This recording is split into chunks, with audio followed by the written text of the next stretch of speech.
உள்ளதை உள்ளவாறு தரும் தனித்துவ தெளிவுடன் உங்கள் தாருசபா தொலைக்காட்சி. இலங்கையிலும் உலகெங்கிலும் இப்பொழுது முகநூல் தொலைக்காட்சிகளில் முதல்வனாய் உங்கள் தாருசபா தொலைக்காட்சி.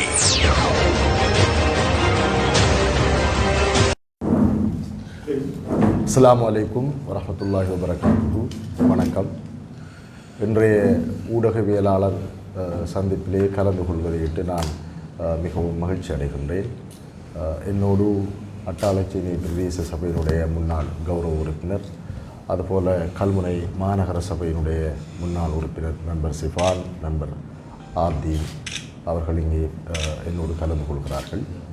இந்த ஊடகவியலாளர் சந்திப்பினுடைய முக்கியத்துவம் கருதி இங்கே வருகை தந்திருக்கின்ற சகல ஊடக நண்பர்கள் எல்லோரையும் வரவேற்றுக் கொள்கிறேன். இந்த ஊடகவியலாளர் சந்திப்பு என்பது கடந்த அதாவது நேற்று அகில இலங்கை மக்கள் காங்கிரசினுடைய இளைஞர் மாநாடு சாய்ந்த மருதிலே பவுசி மைதானத்திலே இடம்பெற்றது. குறித்த கூட்டத்திலே அம்பாறை மாவட்ட கௌரவ நாடாளுமன்ற உறுப்பினர் சட்டத்தரணி எஸ்எம்எம் முஷர்ரப் அவர்களுடைய தீர்வு விடிவு மற்றும் தீர்வு மையவாத அரசியல் குறித்து மிக மோசமான அபாண்டங்களையும் மோசமான அவதூறுகளையும் பரப்பியிருந்தார்கள். மிக நேர்மையாக ஒரு சமூக அரசியலை, மக்களுடைய பிரச்சனைகளை தீர்ப்பதே அரசியல் என்று வரிந்து கட்டிக்கொண்டு அரசியல் செய்து வரும் கௌரவ பாராளுமன்ற உறுப்பினர் சட்டத்தரணி முஷர்ரப் அவர்கள் மீது இவ்வாறான அரசியல் காழ்ப்புணர்வுகளையும் அதே நேரம் போலியான அவதூறுகளையும் பரப்புவதன் மூலமாக இந்த தீர்வு மையவாத அரசியலை ஒரு முடிவுக்கு கொண்டு வரலாம், அல்லது பாரம்பரியமாக உணர்ச்சியூட்டி அரசியல் செய்து உணர்ச்சியூட்டி மக்களுடைய வாக்குகளை பெற்று அந்த வாக்குகளின் மூலம் பெற்றுக்கொள்கிற அதிகாரத்தை தங்களுடைய சுகபோகங்களுக்காகவும் சுய நிகழ்ச்சி நிரல்களுக்காகவும் பயன்படுத்துவதற்கு தொடர்ந்து முயற்சிக்கின்ற சில சக்திகள் அவ்வாறான ஒரு மோசமான நிகழ்ச்சி நிரலை தொடர்ந்தும் இந்த மண்ணிலே வைத்திருக்க வேண்டும் என்று ஆசைப்படுகின்றவர்கள் குறித்து மக்களுக்கு ஒரு தெளிவான ஒரு பார்வையை, அது குறித்த தெளிவான விடயத்தை மக்களுக்கு சொல்ல வேண்டும் என்கிற அமைப்பிலே தான் இந்த ஊடகவியலாளர் சந்திப்பு கூட்டப்படுகிறது. குறிப்பாக கௌரவ பாராளுமன்ற உறுப்பினர் சட்டத்தரணி முஷாரப் அவர்கள் தற்பொழுது கிழக்கு மாகாணத்தில் மாத்திரமல்ல முழு இலங்கையிலும் பேசப்பட்டு வருகின்ற ஒரு அரசியல் தலைமையாக பார்க்கப்பட்டு வருகிறார். அதற்கு காரணம் உங்களுக்கு தெரியும், அவருடைய அண்மை கால நடவடிக்கைகள். குறிப்பாக தான் பாராளுமன்ற உறுப்பினராக தேர்வு செய்யப்பட்டதிலிருந்து இதுவரைக்கும் நாட்டிலே ஏற்பட்ட பொருளாதார மந்தத்துக்கு மத்தியிலும் அரசியல் குழப்ப நிலைகளுக்கு மத்தியிலும் தொடர்ந்தும் இந்த சமூகத்துக்காக தன்னால் முடிந்த சில தீர்வு முயற்சிகளை, தன்னால் இந்த மக்கள் தந்த அதிகாரத்தின் மூலம் மக்களுடைய புரையோடி போயிருக்கின்ற பல பிரச்சனைகளை தீர்க்க வேண்டும் என்பதற்காக அயராது போராடி வெற்றி பெற்று வருகின்ற இந்த சூழ்நிலையில் குறித்த அரசியலை முடக்குவதற்கு பகிரத பிரயத்தனம் கொண்டு செயற்பட்டு வரும் அரசியல் சக்திகள் இவ்வாறான காழ்ப்புணர்வான விடயங்களை தொடர்ந்து பேசி வருகிறார்கள். எனவே அந்த வகையில் மக்களுக்கு, குறிப்பாக கிழக்கு மக்களுக்கு இது குறித்து ஒரு தெளிவான பார்வையினை வழங்க வேண்டியது அவசியம். ஏனென்றால் இது தேர்தல் காலம் என்பதாலும் ஒரு நாடு ஒரு முக்கியமான ஜனாதிபதி தேர்தலை எதிர்கொண்டிருக்கின்ற இந்த சூழ்நிலையில் குறித்த ஜனாதிபதி தேர்தலில் தான் சார்ந்திருக்கின்ற அணிக்கு வாக்குகளை வளமை போலவே பெற்றுக் கொடுத்து அதன் மூலம் அதிகாரங்களை அடைந்து கொள்ள வேண்டும் என்று நினைக்கின்ற சக்திகள் இந்த சந்தர்ப்பத்திலே கௌரவ பாராளுமன்ற உறுப்பினர்களுடைய தீர்வு மையவாத அரசியல் மீது அவதூறுகளை செலுத்துவதன் மூலம் அவர் சார்ந்திருக்கின்ற அல்லது அவர் தீர்வுகளை இந்த சமூகத்துக்கு பெற்றுக் கொடுப்பதற்கு பொருத்தமான பக்கம் இதுதான் என்று அவர் சார்ந்திருக்கின்ற இன்றைய ஜனாதிபதி கௌரவ ரணில் விக்ரமசிங்க அவர்களுக்கான ஆதரவு தளத்தை குழப்பி அதன் மூலம் தொடர்ந்தும் தங்களுடைய சுயலாப அரசியலை அரங்கேற்றலாம் என்று நினைத்து கொண்டிருக்கின்ற இந்த சூழ்நிலையில் அது குறித்து மக்களுக்கு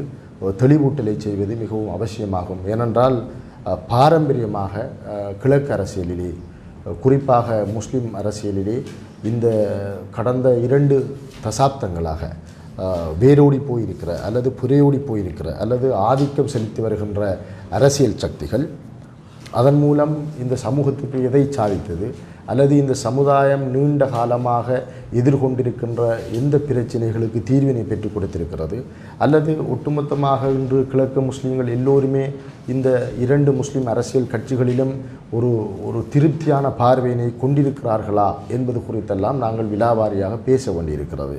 குறிப்பாக தொடர்ச்சியாக தேர்தல்கள் வருகின்ற பொழுது மக்களிடையே பல்வேறு பிரச்சாரம் என்ற போர்வையிலே பல பொய்களை, அவதூறுகளை மக்களை பிழையாக வழிநடத்துவதற்காக கூறி வாக்குகளை பெற்றுக்கொண்டு, அவ்வாறு அந்த வாக்குகளின் மூலம் பெற்றுக்கொண்ட அதிகாரத்தினை வைத்து எதை இந்த சமூகத்துக்கு சாதித்தார்கள் என்று மக்களும் கேட்டுவிடக்கூடாது என்கிற பாணியிலே பல நுட்பமான பிரச்சாரங்களை செய்து மக்களை குழப்பி தொடர்ந்து அரசியல் செய்கிற இந்த நிலைமைக்கு முற்றுப்புள்ளி வைக்க வேண்டும் என்பதே கௌரவ பாராளுமன்ற உறுப்பினர் அவர்களுடைய எதிர்பார்ப்பாகும். அந்த வகையிலே இந்த பத்திரிகையாளர் மாநாட்டிலே நாங்கள் சில மிக முக்கியமான விடயங்களை குறித்து கலந்தாலோசிப்பது, அல்லது அது குறித்து கலந்தாலோசிப்பதை விட சில கேள்விகளை நீங்கள் கேட்பதன் மூலம் சரியான தெளிவுகளை வழங்க வேண்டும் என்று நாங்கள் நினைக்கின்றோம். குறிப்பாக நேற்றைய அந்த மாநாட்டில் தெரிவிக்கப்பட்ட கருத்துக்கள் குறித்து ஊடகவியலாளர்கள் என்ற அடிப்படையில் நீங்கள் மிக நன்றாக அறிந்திருப்பீர்கள். குறிப்பாக என்னை பொறுத்தவரையில் அவருடைய பாராளுமன்ற பிரவேசம் குறித்து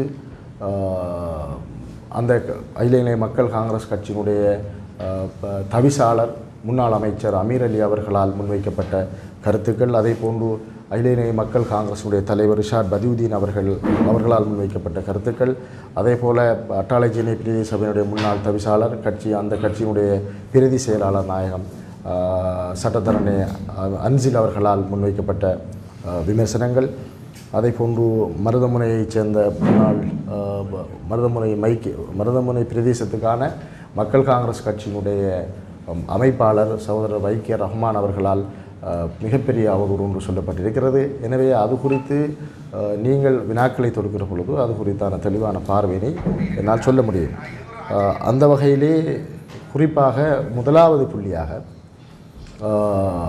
சகோதரர் வைகே ரஹ்மான் அவர்கள் கௌரவ பாராளுமன்ற உறுப்பினர் அவர்கள் அவரிடம் சொன்னதாக, அதாவது பசில் ராஜபக்ஷ அவர்கள் அகில இலங்கை மக்கள் காங்கிரஸ் கட்சியை பாராளுமன்ற உறுப்பினர் முஷாரஃப் அவர்களுக்கு பெற்றுத் தருவதாக வாக்குறுதி அளித்திருக்கிறார் என்று பாராளுமன்ற உறுப்பினர் வைகே ரஹ்மான் அவர்களிடம் சொன்னதாக ஒரு மிகப்பெரிய அப்பட்டமான பொய்யை சொல்லியிருக்கிறார்.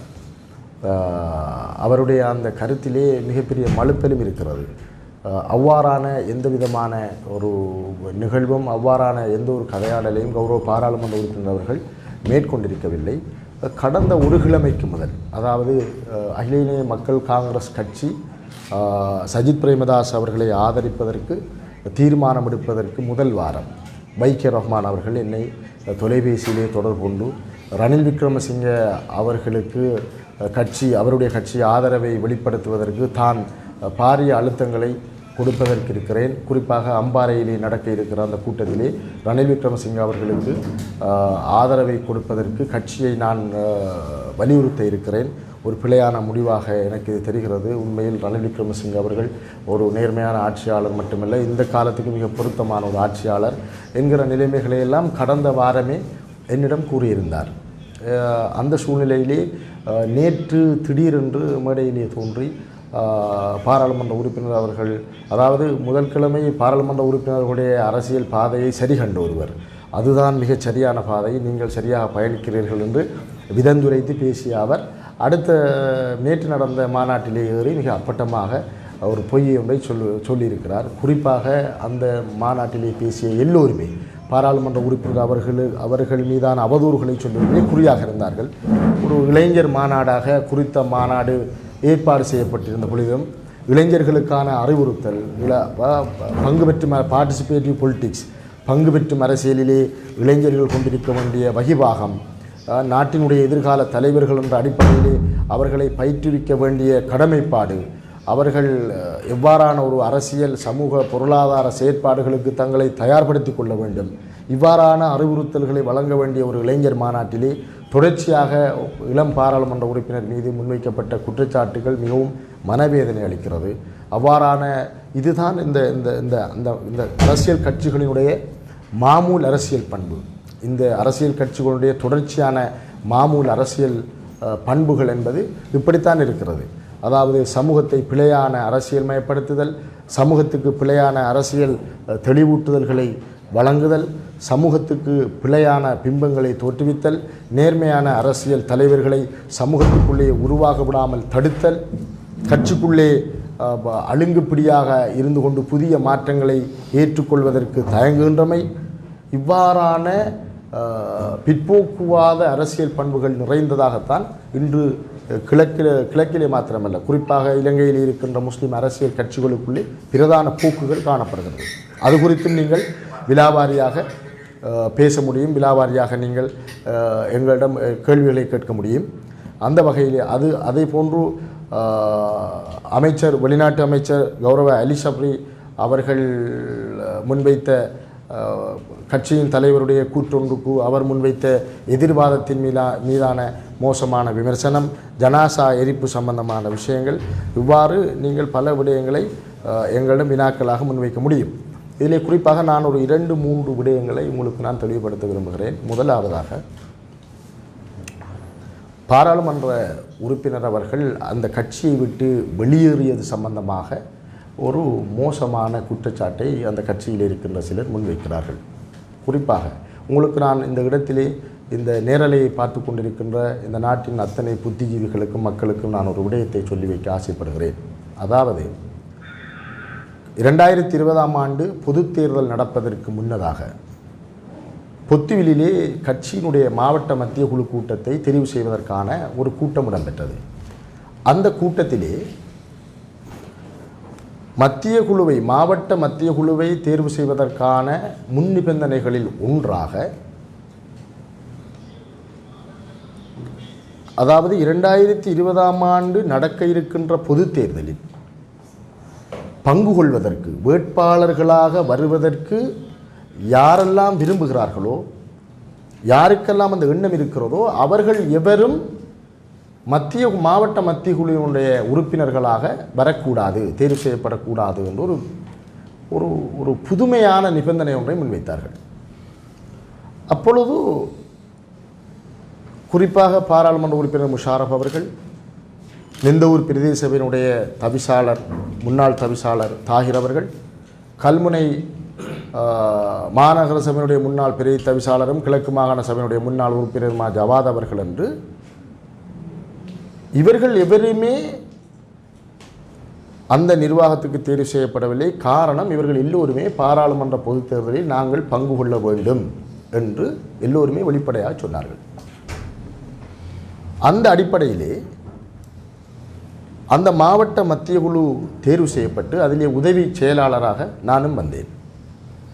அப்பொழுது அவர்கள் சொன்னார்கள், இந்த தேர்வு செய்யப்பட்ட மாவட்ட மத்திய குழு தற்காலிகமான ஒரு குழு என்றும், பாராளுமன்ற பொது தேர்தல் முடிந்தவுடன் கட்சிக்கு ஒரு பாராளுமன்ற உறுப்பினர் கிடைக்கின்ற விடத்து அந்த கிடைக்கின்ற பாராளுமன்ற உறுப்பினருக்கு மாவட்ட மத்திய குழுவினுடைய தலைவரை நாங்கள் வழங்குவது என்று அவர்கள் ஒரு முடிவை எடுத்தார்கள். இதுதான் அன்று நடந்தது. பாராளுமன்ற உறுப்பினர் முஷாரப் அவர்கள் பாராளுமன்ற உறுப்பினராக தெரிவு செய்யப்பட்டதன் பின்பு அந்த பதவி பாராளுமன்ற உறுப்பினர் முஷாரப் அவர்களுக்கு வழங்கப்படவில்லை.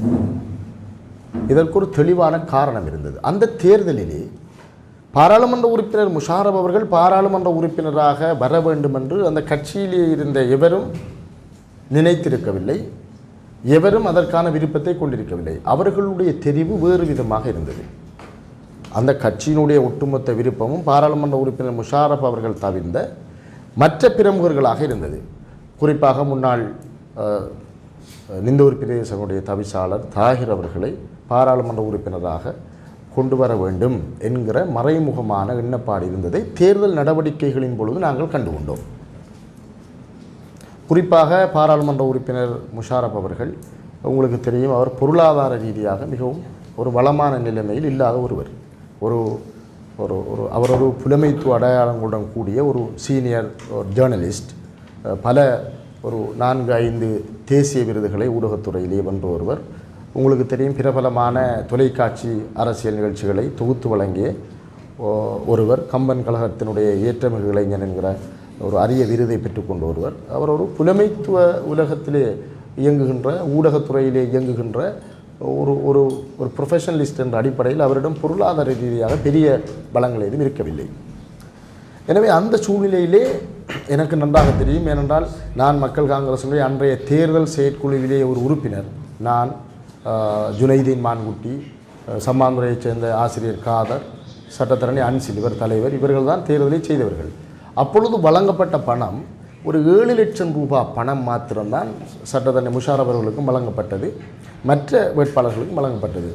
அதிலே முன்னாள் தவிசாளர் தாகிர் அவர்கள் அந்த பணம் தனக்கு வேண்டாம் என்று அவர் அந்த தேர்தலுக்கு தரப்பணம் வேண்டாம் என்று சொல்லிவிட்டார். என்றால் அவர்கள்லாம் கோடிக்கணக்கிலே செலவழிப்பதற்கு பணம் இருந்தது, இவரிடம் இந்த பணம் இருக்கவில்லை. எனவே கட்சி இவருக்கு பிரத்யேகமாக வேறு எந்த நிதி உதவிகளையும் அளிக்கவில்லை. வெறும் அப்பட்டமான பொய்யை சொல்கிறார்கள், அவருக்கு பணம் கிடைத்ததா என்று. அப்படி பணம் கொடுத்ததற்கு அவர்கள் எந்த ஆதாரம் இல்லை, வாங்கியதற்கும் ஆதாரம் இல்லை, அதற்கு நான் சாட்சி. எனவே அந்த தொகை தவிர அவருக்கு வேறு தொகைகள் எதுவும் கிடைக்கவில்லை. மாத்திரமல்லாமல் தேர்தல் காலங்களிலேயே பாராளுமன்ற உறுப்பினர்களுக்கு அவருடைய விசுவாசிகள் தொலைபேசி அழைப்படுத்தி சொல்வார்கள், கட்சியினுடைய முக்கியமான பிரமுகர்கள் அவருக்கு வாக்களிக்க வேண்டாம், வேறொருக்கு வாக்களியுங்கள் என்கிற கதைகள் எல்லாம் அப்பொழுது போனது. அதை தேர்தல் முடிந்த பின்னர் பாராளுமன்ற உறுப்பினராக யாரும் எதிர்பாராத நிலையில் பாராளுமன்ற உறுப்பினராக தெரிவு செய்யப்பட்டு விட்டார் என்கிற மனோநிலையை நாங்கள் தேர்தல் முடிந்த பின்னர் நாங்கள் அதை அவதானித்தோம். அது எங்களுக்கு தெளிவாக தெரிந்தது. அதுக்கு பிரதானமான உதாரணம் என்னவென்றால், ஏற்கனவே இணங்கிக் கொண்டபடி மாவட்ட மத்திய குழுவினுடைய தலைவர் பதவியை கூட தேர்வு செய்யப்பட்ட பாராளுமன்ற உறுப்பினருக்கு கொடுப்பதற்கு இவர்கள் முன்வரவில்லை, குறிப்பாக அம்பாறை மாவட்ட முக்கியஸ்தர்கள். எனவே இது குறித்து இந்த பிணக்கினை தீர்ப்பதற்கு தலைவர் அவர்கள் தேர்தலில் பங்கு கொண்ட வேட்பாளர்களையும் தேர்தல் செயற்குழுவையும் கொழும்புக்கு அழைத்து ஒரு பிரபலமான நட்சத்திர விடுதியிலே எங்களுக்கு ஒரு உணவை அளித்து இந்த இணக்கத்தை ஏற்படுத்துவதற்கு தலைவர் முயற்சித்தார். அதாவது பாராளுமன்ற உறுப்பினர் முஷாரப் அவர்களுக்கும் இந்த பிணங்கிக் கொண்ட ஏனைய வேட்பாளர்களுக்கும் இடையிலே முயற்சித்தார்.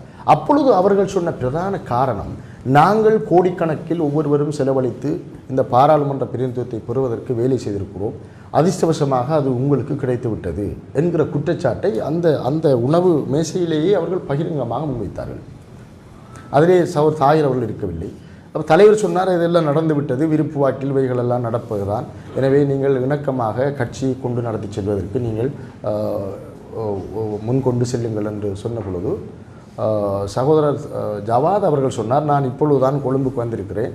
எனவே தலைவர் சொன்னார், நீங்கள் ஒரு சாப்பாடு ஒன்றை போட்டு எல்லோரையும் அம்பாறையில் இணைக்கி நீங்கள் கட்சி ஆரம்பிக்கின்றது. இல்லை என்னால் வர முடியாது, நான் இன்று தான் கொழும்புக்கு வந்தேன், எனவே நான் வர முடியாது என்று உடனே மறுத்து விட்டார். இது ஒரு இடுவம்புத்தனமாக தெரிந்தது. யாரை இணக்கிக் கொள்ள வேண்டும், யார் உடன்பாடு எட்ட வேண்டும் என்று தலைவர் கூப்பிட்டாரோ அவரே எனக்கு வர முடியாது, நீங்கள் போய் வேலையை பாருங்கள் என்றார். அவ்வளோ தாயிரவர்களும் இருக்கவில்லை. அப்பொழுது எங்களுக்கு தெளிவாக விளங்கியது, இது ஒரு இணக்க முடியாத ஒரு உடன்பாடு. சகோதரர் முஷாரப் அவர்களை கட்சியிலிருந்து வெளியேற்ற வேண்டும் அல்லது தொடர்ச்சியாக அவருடைய அரசியலை ஒரு பெரிய அழுத்தத்தை கொண்டு வர வேண்டும். இதுக்குள்ளே வேறு நிகழ்ச்சி நிரல்களும் இருந்தது. பொத்துவில் தொகுதியிலே முஷாரப் அவர்கள் பாராளுமன்ற உறுப்பினராக தொடர்ந்து இருப்பது தங்களுடைய எதிர்காலத்துக்கு ஒரு அரசியல் வாய்ப்பு இந்த கட்சியில் கொண்டு வராது என்கிற நிலைப்பாடுகளும் இந்த மாவட்ட பிரமுகர்களுக்குள்ளே இருந்தது. நாங்கள் இதை ஒளிவு மறைவில்லாமல் நேரடியாக பேச வேண்டும். இது என்னால் மக்கள் குழம்பி போயிருக்கிறார்கள். முஷாரப் அவர்கள் தொடர்ந்தும் அரசியலில் இருப்பது தங்களுடைய அரசியலுக்கு ஆபத்தானது. பொத்துவில் தொகுதியிலே முஷாரப் அவர்கள் பாராளுமன்ற உறுப்பினராக இருந்தால் தாங்கள் இவ்வளவு கோடிக்கணக்கான பணங்களை செலவு செய்தும் இந்த தேர்தலை வெல்ல முடியவில்லை. எனவே பாராளுமன்ற உறுப்பினராக முஷாரப் அவர்கள் தொடர்ந்து இருந்தால் நாங்கள் தொடர்ந்தும் இந்த தொகுதியிலே ஒரு பாராளுமன்ற உறுப்பினராக வருவது சாத்தியமற்றது. எனவே அவரை எப்படியாவது பார்ட்டியிலிருந்து ஷேக் பண்ண வேண்டும், அவரை வெளியில் போட வேண்டும். அதற்கான வியூகங்களை வகுப்பதிலே தான், அந்த நெருக்குவாரங்களை கொடுப்பதிலே இவர்கள் மும்முரமாக இருந்தார்கள். தலைவருடைய பிரத்யேகமான குணம் ஒன்று இருக்கிறது. தலைவருக்கு தனியே நின்று ஒரு கட்ஸாக ஒரு தீர்மானமான முடிவாக தலைவர் முடிவெடுப்பதிலே அவர் அப்படியான ஒருவர் அல்ல என்பது என்னுடைய தனிப்பட்ட வாதம். குறிப்பாக நான் அகில இலங்கை மக்கள் காங்கிரஸிலே இணைகிற பொழுது சம்மாந்துறையிலே எவருமே அந்த கட்சியில் இல்லை. முன்னாள் பாராளுமன்ற உறுப்பினர் விசி அவர்கள் இருக்கவில்லை, முன்னாள் தவிசாளர் அந்த கட்சியினுடைய தவிசாளர் நௌஷாத் அவர்கள் இருக்கவில்லை, அந்த கட்சியினுடைய ஒரு தீவிரமான ஒரு முக்கியமான இடத்தில் இருந்தவர் முன்னாள் கிழக்கு மாகாண சபை உறுப்பினருமான சௌர் அமீட்டி அவர்கள் இருக்கவில்லை, யாருமே மாயிர் அவர்கள் இருக்கவில்லை. எனவே அந்த வகையிலே நான் தான் கட்சியில் போய் இணைந்து கொண்டேன். அப்பொழுது யாருமே இருக்கவில்லை. பாராளுமன்ற தேர்தலில் போட்டியிட வேண்டும் என்பதற்காக சௌர் மாயிர் அவர்களை கட்சிக்குள் கொண்டு வந்து கடைசியில் உதாரணமாக உயர்விடத்துக்கு என்னுடைய பெயரை கொண்டு வர சகோதரர் ஜவாத் அவர்கள் முன்மொழிந்த பொழுது மாயிர் அவர்கள் அதை ஒப்ஜெக்ட் பண்ணினார். கட்சி 4 உச்சபூட உறுப்பினர்கள் இருந்த இடம்.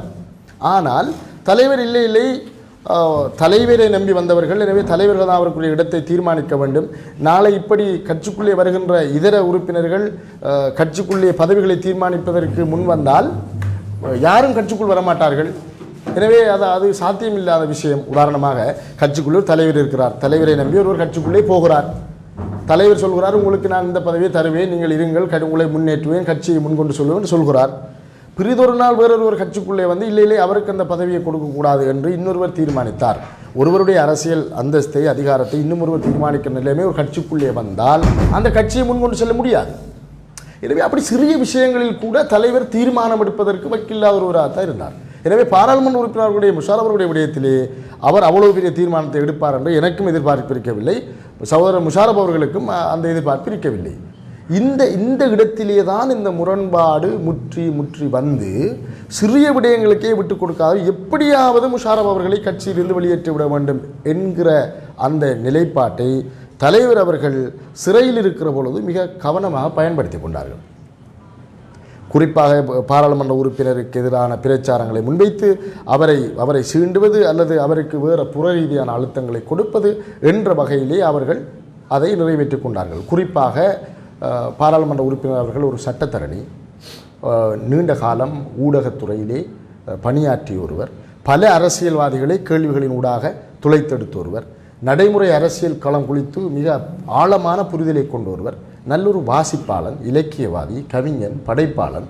இப்படி இந்த முஸ்லீம் அரசியல் தலைவர் அஷ்ரப் அவர்களுடைய காலத்தில் உருவாக்கிய அரசியல் ஆளுமைகளுக்கு புறம்பாக மிக நவீனமாக இளைஞர்களுக்குள்ளே புதிய தலைமுறையிலே எழுச்சியடைந்து வருகிற ஒரு அரசியல்வாதி முஷாரப் அவர்களுடைய வகிபாகம். இங்கே நான் சொல்வதெல்லாம் கட்டுக்கதைகளும் கற்பனைகளும் அல்ல, இது யதார்த்தமாக இந்த அரசியல் களத்திலே அவரை பற்றி நாங்கள் நோக்குகிற பொழுது நாங்கள் கண்டுகொள்கிற விஷயங்கள்.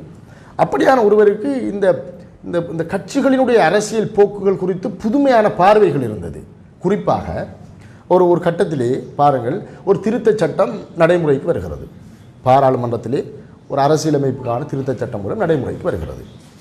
குறித்த திருத்தச் சட்ட மூலத்தை நாங்கள் வாசிக்க வேண்டும், நாங்கள் பார்க்க வேண்டும். எங்களுடைய சமூகத்துக்கு இது பாதகமா, எங்களுடைய சமூகத்துக்கு இது சாதகமா, இதிலே நலவான விஷயங்கள் இருக்கிறதா, நாட்டுக்கு நலவான விஷயங்கள் இருக்கிறதா என்று பார்ப்பதில்லை. குறிப்பாக 2015ஆம் ஆண்டு சகோதரர் ரவுஃப் ஹக்கீம் அவர்கள் நீதி அமைச்சராக இருந்த பொழுது சம்மாந்துறை நீதிமன்றத்தினுடைய நீதி நியாயாதிக்க எல்லைகள் இடமாற்றப்பட்டிருக்கிறது. ஆனால் நாங்கள் அறியவில்லை. பாராளுமன்ற உறுப்பினர்களை வைத்திருந்தோம். பாராளுமன்ற உறுப்பினர் தெரியாது, பாராளுமன்றத்திலே அல்லது கூட்டிணைக்கப்படுகிற சட்டங்கள் எது வருகிறது என்ன வருகிறது என்று தெரிவதில்லை. கடைசியாக சம்மாந்துறை கரங்கா காணிகள் ஆக்கிரமிக்கப்பட்ட பொழுது வழக்கை தாக்கல் செய்ய போகிற பொழுது நீதிமன்றம் சொன்னது, குறித்த சம்மாந்துறை கரங்கா காணி பிணக்கு சம்பந்தப்பட்ட பிரதேசம் 2015 இது அம்பாறை நியாயாதிக்கத்துக்கு உட்பட்ட பிரதேசமாக இது வர்த்தமானி அறிவித்தல் செய்யப்பட்டுள்ளது. அப்போ எங்களுடைய பாராளுமன்ற உறுப்பினர்களுக்கு அது குறித்து தெளிவு இருந்திருந்தால் இந்த பிரச்சனைகள் நடந்திருக்காது. இறுதியில் இன்று வரை ஈடுபட்டு போகிற பிரச்சனையாக மாறி இருக்கிறது. ஆனால் முஷாரப் அவர்களும் அப்படித்தான் ஒரு மடத்தனமான பாராளுமன்ற உறுப்பினராக இருக்க வேண்டும் என்று இவர்கள் எதிர்பார்த்தார்கள். அப்பொழுது முஷாரப் அவர்கள் கேட்டார், எதிர்க்கட்சியில் இருந்தால் எல்லாவற்றையும் எதிர்ப்பது, ஆளுங்கட்சியில் இருந்தால் எல்லாவற்றையும் ஆதரிப்பது, 17வது திருத்தச் சட்டத்துக்கும் ஆதரிப்பது, 17வது திருத்தச் சட்டத்துக்கு நேரெதிரான 18ஐயும் ஆதரிப்பது, பிறகு 19ஐயும் ஆதரிப்பது, பிறகு 20ஐயும் ஆதரிப்பது. அப்போ இப்படியான விஷயங்களுக்கு அவர் உடன்பாடில்லை. இந்த 20ஐ ஆதரிப்பது என்பவர் வரவில்லை, ஆனால் 18ஐ ஆதரித்தார்கள், 19ஐயும் ஆதரித்தார்கள். இப்போ இந்த முன்னுக்கு பின் முரணான அரசியலமைப்பு திருத்தங்களை கையை தூக்கி கொண்டு ஆதரிக்கின்ற ஒரு முட்டாள் பாராளுமன்ற உறுப்பினராக சட்டத்தரணி முஷாரப் அவர்கள் இருப்பதற்கு மனம் ஒப்பவில்லை. அப்பொழுது ஒரு புதிய பாராளுமன்ற உறுப்பினராக பொத்துவில் பிரதேசம் உங்களுக்கு தெரியும், பிரதான நகரங்களிலிருந்து 63 கிலோமீட்டர் தூரத்தில் இருக்கிற ஒரு பிரதேசம். ஆசிரியர்களை நியமித்தால் ஆசிரியர்கள் அங்கு போவதில்லை, உயரதிகாரிகளை நியமித்தால் உயரதிகாரிகள் அங்கு செல்வதற்கு விருப்பமில்லை. ஏனென்றால் அது தூரத்தில் இருக்கிற ஒரு பிரதேசம். அம்பாறையிலிருந்து வருவதாக இருந்தாலும் 70 கிலோமீட்டர் வர வேண்டும், சம்மாந்து காரையிலிருந்து போவதாக இருந்தாலும் 63 கிலோமீட்டர் போக வேண்டும். அப்போ இது ஒரு பெரிய ஒரு பிரச்சனை. ஆசிரியர்களை நியமிப்பது, அதிகாரிகளை நியமிப்பது, அதே நேரம் அந்த பிரதேசத்திலே குடிநீர் பிரச்சனை இருக்கிறது. ஏறத்தாழ அம்பாறை மாவட்டத்தில் இருக்கின்ற காணி பிரச்சனைகளில் அரைவாசிக்கும் அதிகமான காணி பிரச்சனைகள் பொத்துவில் பிரதேசத்தினுடைய காணி பிரச்சனைகள். அப்பொழுது 70 வருடங்களுக்கு பிறகு ஒரு முஸ்லிம் பாராளுமன்ற உறுப்பினரை பெற்றுக்கொண்ட பொத்துவில் பிரதேசத்தினுடைய ஒரு பாராளுமன்ற பிரதிநிதியினுடைய அழுத்தங்களை நீங்கள் நினைத்து பாருங்கள்.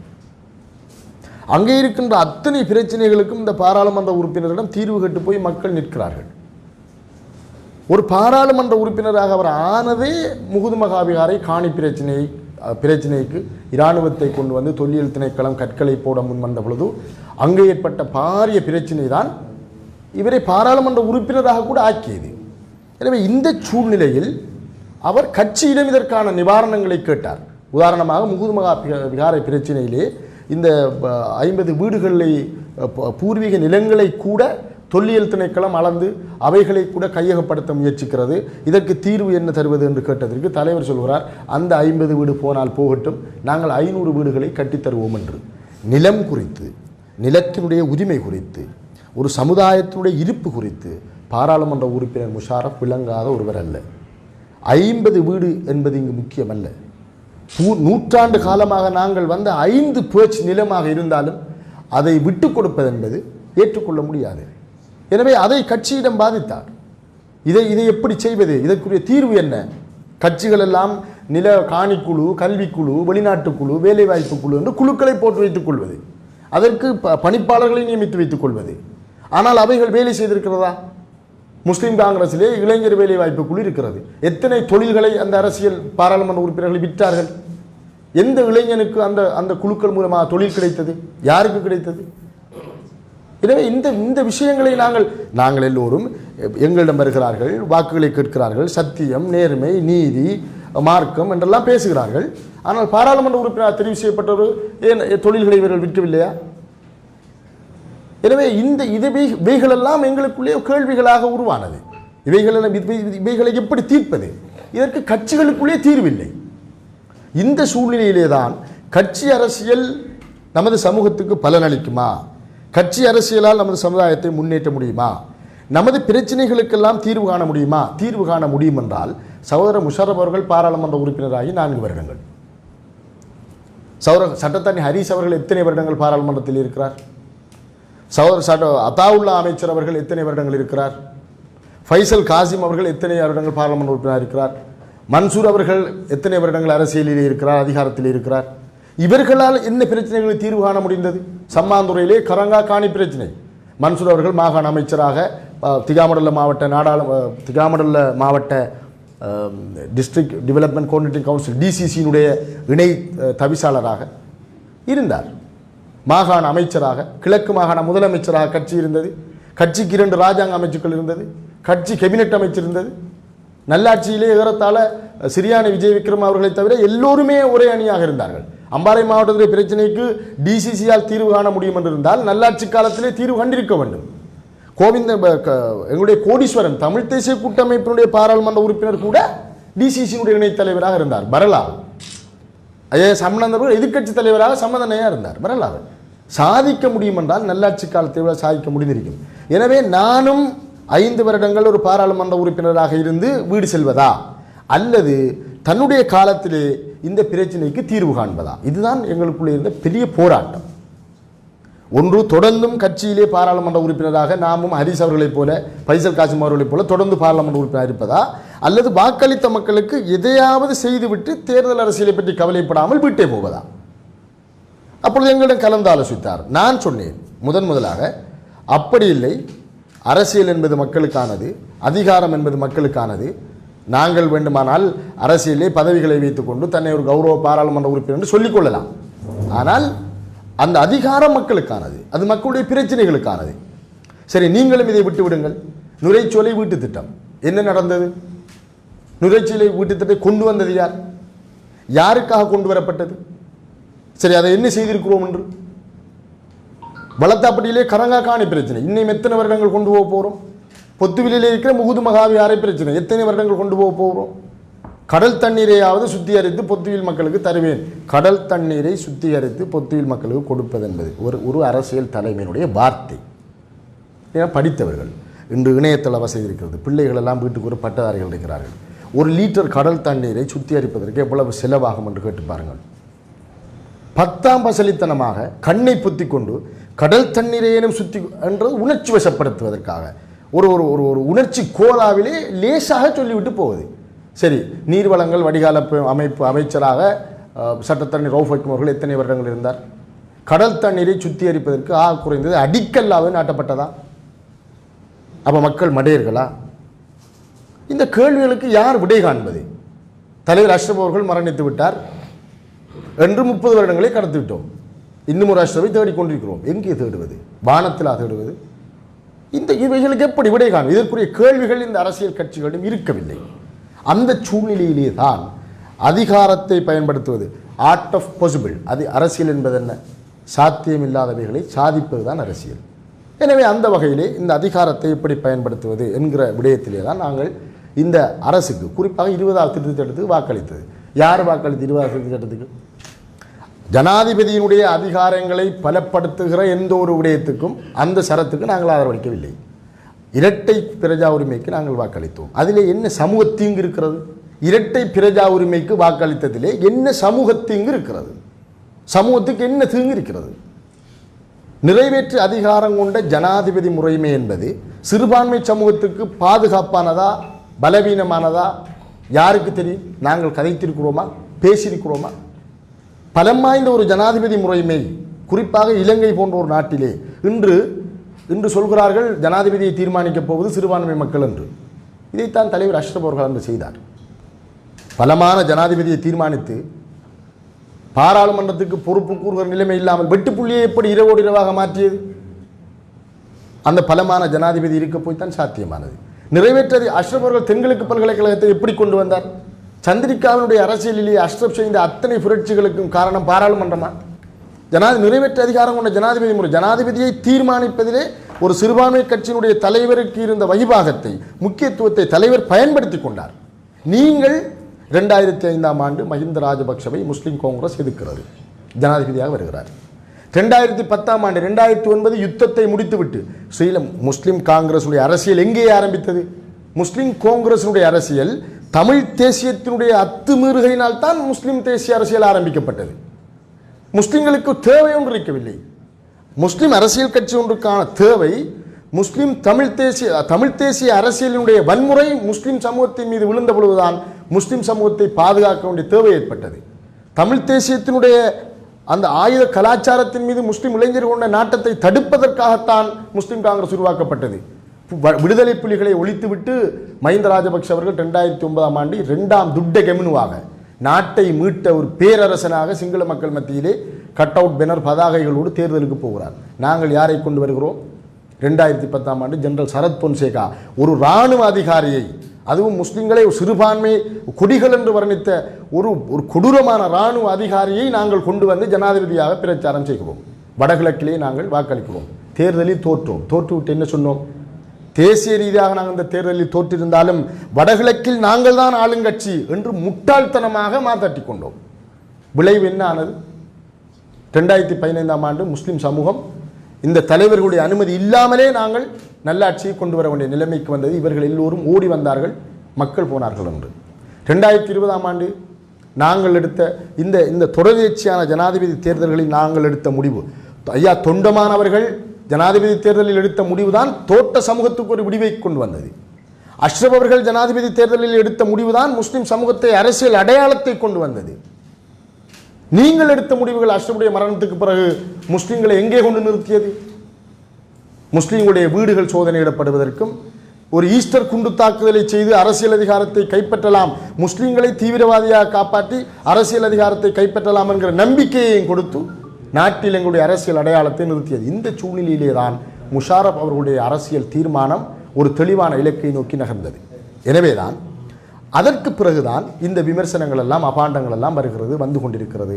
எனவே இது ஒரு நீண்ட ஒரு ஒரு ஒரு ஒரு பத்திரிகா மாநாடாக இவர்கள் செல்ல வேண்டும். ஏனென்றால் இதிலே கணக்க கேள்விகள் இருக்கிறது, ஐயங்கள் இருக்கிறது. எங்களுடைய நிலைப்பாட்டை பேசுவதற்கு நாங்கள் இன்னும் நிறைய இருக்கிறது.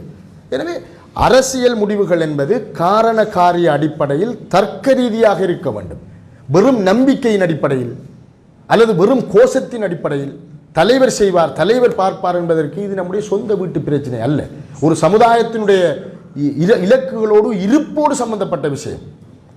எனவேதான் அரசியல் என்பது தன்னுடைய பாப்பா உம்மா வீட்டு சொத்தாக யாரும் இந்த அரசியலை பார்க்கக்கூடாது.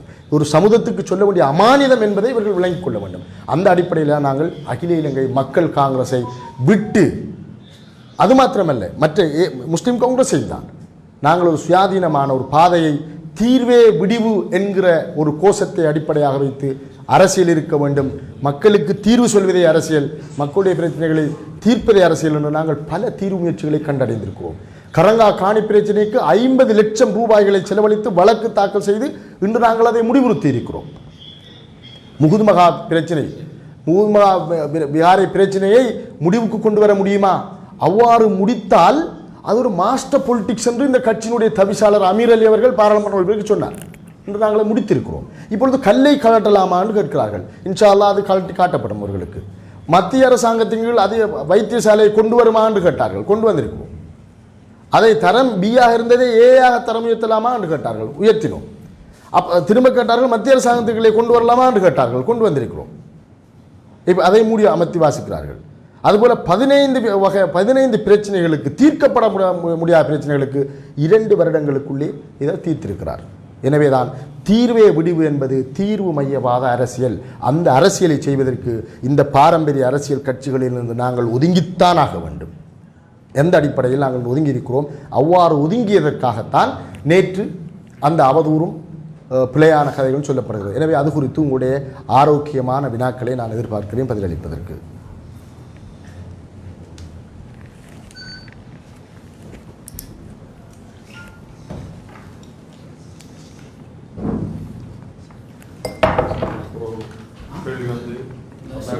பேசின பிறகு அவங்க கருத்து சொல்லுங்கள்.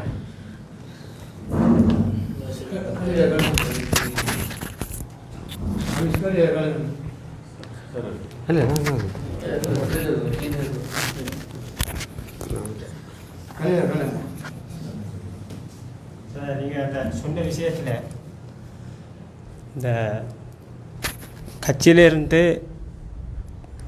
முன்னாள் தவிசாளர் தாகிர் வந்து அதோட சேர்ந்த இன்னும் ஒரு குழுவினர் வந்து வேற ஓரம் கட்டுவதற்காக பல சதிகளை செய்திருக்கின்றார். அதே நேரம் அகில இலங்கை மக்கள் காங்கிரஸ் தலைவர் வந்து அதை ஒரு சமாதான ரீதியில் கொண்டு போகணும் என்று சொல்லி அவர் பாராளுமன்ற உறுப்பினரையும் இவர்களையும் ஒன்றிணைத்திருக்கிறார். அதே நேரம் தாகிர் அவர்கள் வரவில்லை அந்த சமாதானத்தை. என்ற கேள்வி என்னென்னா, தலைவர் வந்து பாராளுமன்ற உறுப்பினரை வெளியேற்றக்கூடாது என்பதும் இதனை ஒரு சமாதான நிலையிலே நிரந்தரமான ஒரு பிரச்சனை இல்லாமல் தீர்ப்பதற்கு தலைவர் முன்னின்றிருக்கார். அவ்வாறு இருக்கத்தக்கதாக ஏன் இவர் அவசரப்பட்டு அந்த கட்சியிலேருந்து விளையிருக்கின்றார் என்ற ஒரு கேள்வி எனக்கு நீங்கள் அந்த சொன்ன அந்த விடயத்திலேருந்து எனக்கு ஒரு கேள்வியாக மாறுது. அடுத்த கேள்வி, கண்முனையிலே நேற்று நடந்த அந்த சம்பவத்தில் ஏற்கனவே நீங்களும் அதை பற்றி பேசியிருக்கீங்க. அவருக்கு எந்த ஒரு வசதியும் இல்லாமல் சாப்பிடக்கூட வசதி இல்லாத அந்த நிலையில் இருந்தவர் இன்றைக்கு பல கோடிக்கணக்கான சொத்துக்களை அப்படின்ற மாதிரி அவர் பேசியிருக்கின்றார். இது சம்பந்தமாக உங்களுடைய கருத்து இருக்கணும் என்று நான் எதிர்பார்க்கின்றேன். இல்லை, முதலாவது கேள்வி என்னவென்றால், நான் சொன்னது தேர்தல் முடிந்த உடனேயே நடந்த ஒரு கூட்டம் தான் அந்த கூட்டம். தேர்தல் முடிந்து ஓரிரு கிழமைகளுக்குள் நடந்த கூட்டம் தான் அந்த கூட்டம், அல்லது நான் ஒரு மாதத்துக்குள்ளே நடந்த ஒரு கூட்டம் தான் அந்த கூட்டம்.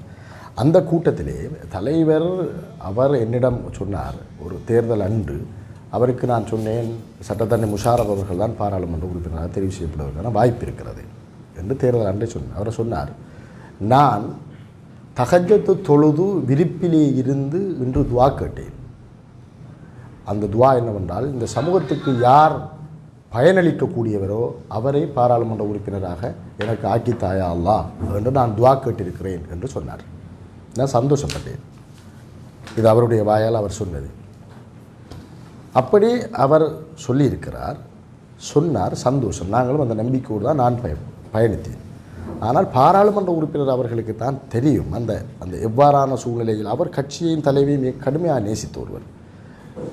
தேர்தலுக்கு முதல் சம்மாந்துறையில் நடந்த இளைஞர் மாநாட்டிலே அவர் கன விடயங்களை தலைவர் சார்பாகவும் கட்சி சார்பாகவும் சொன்னார்.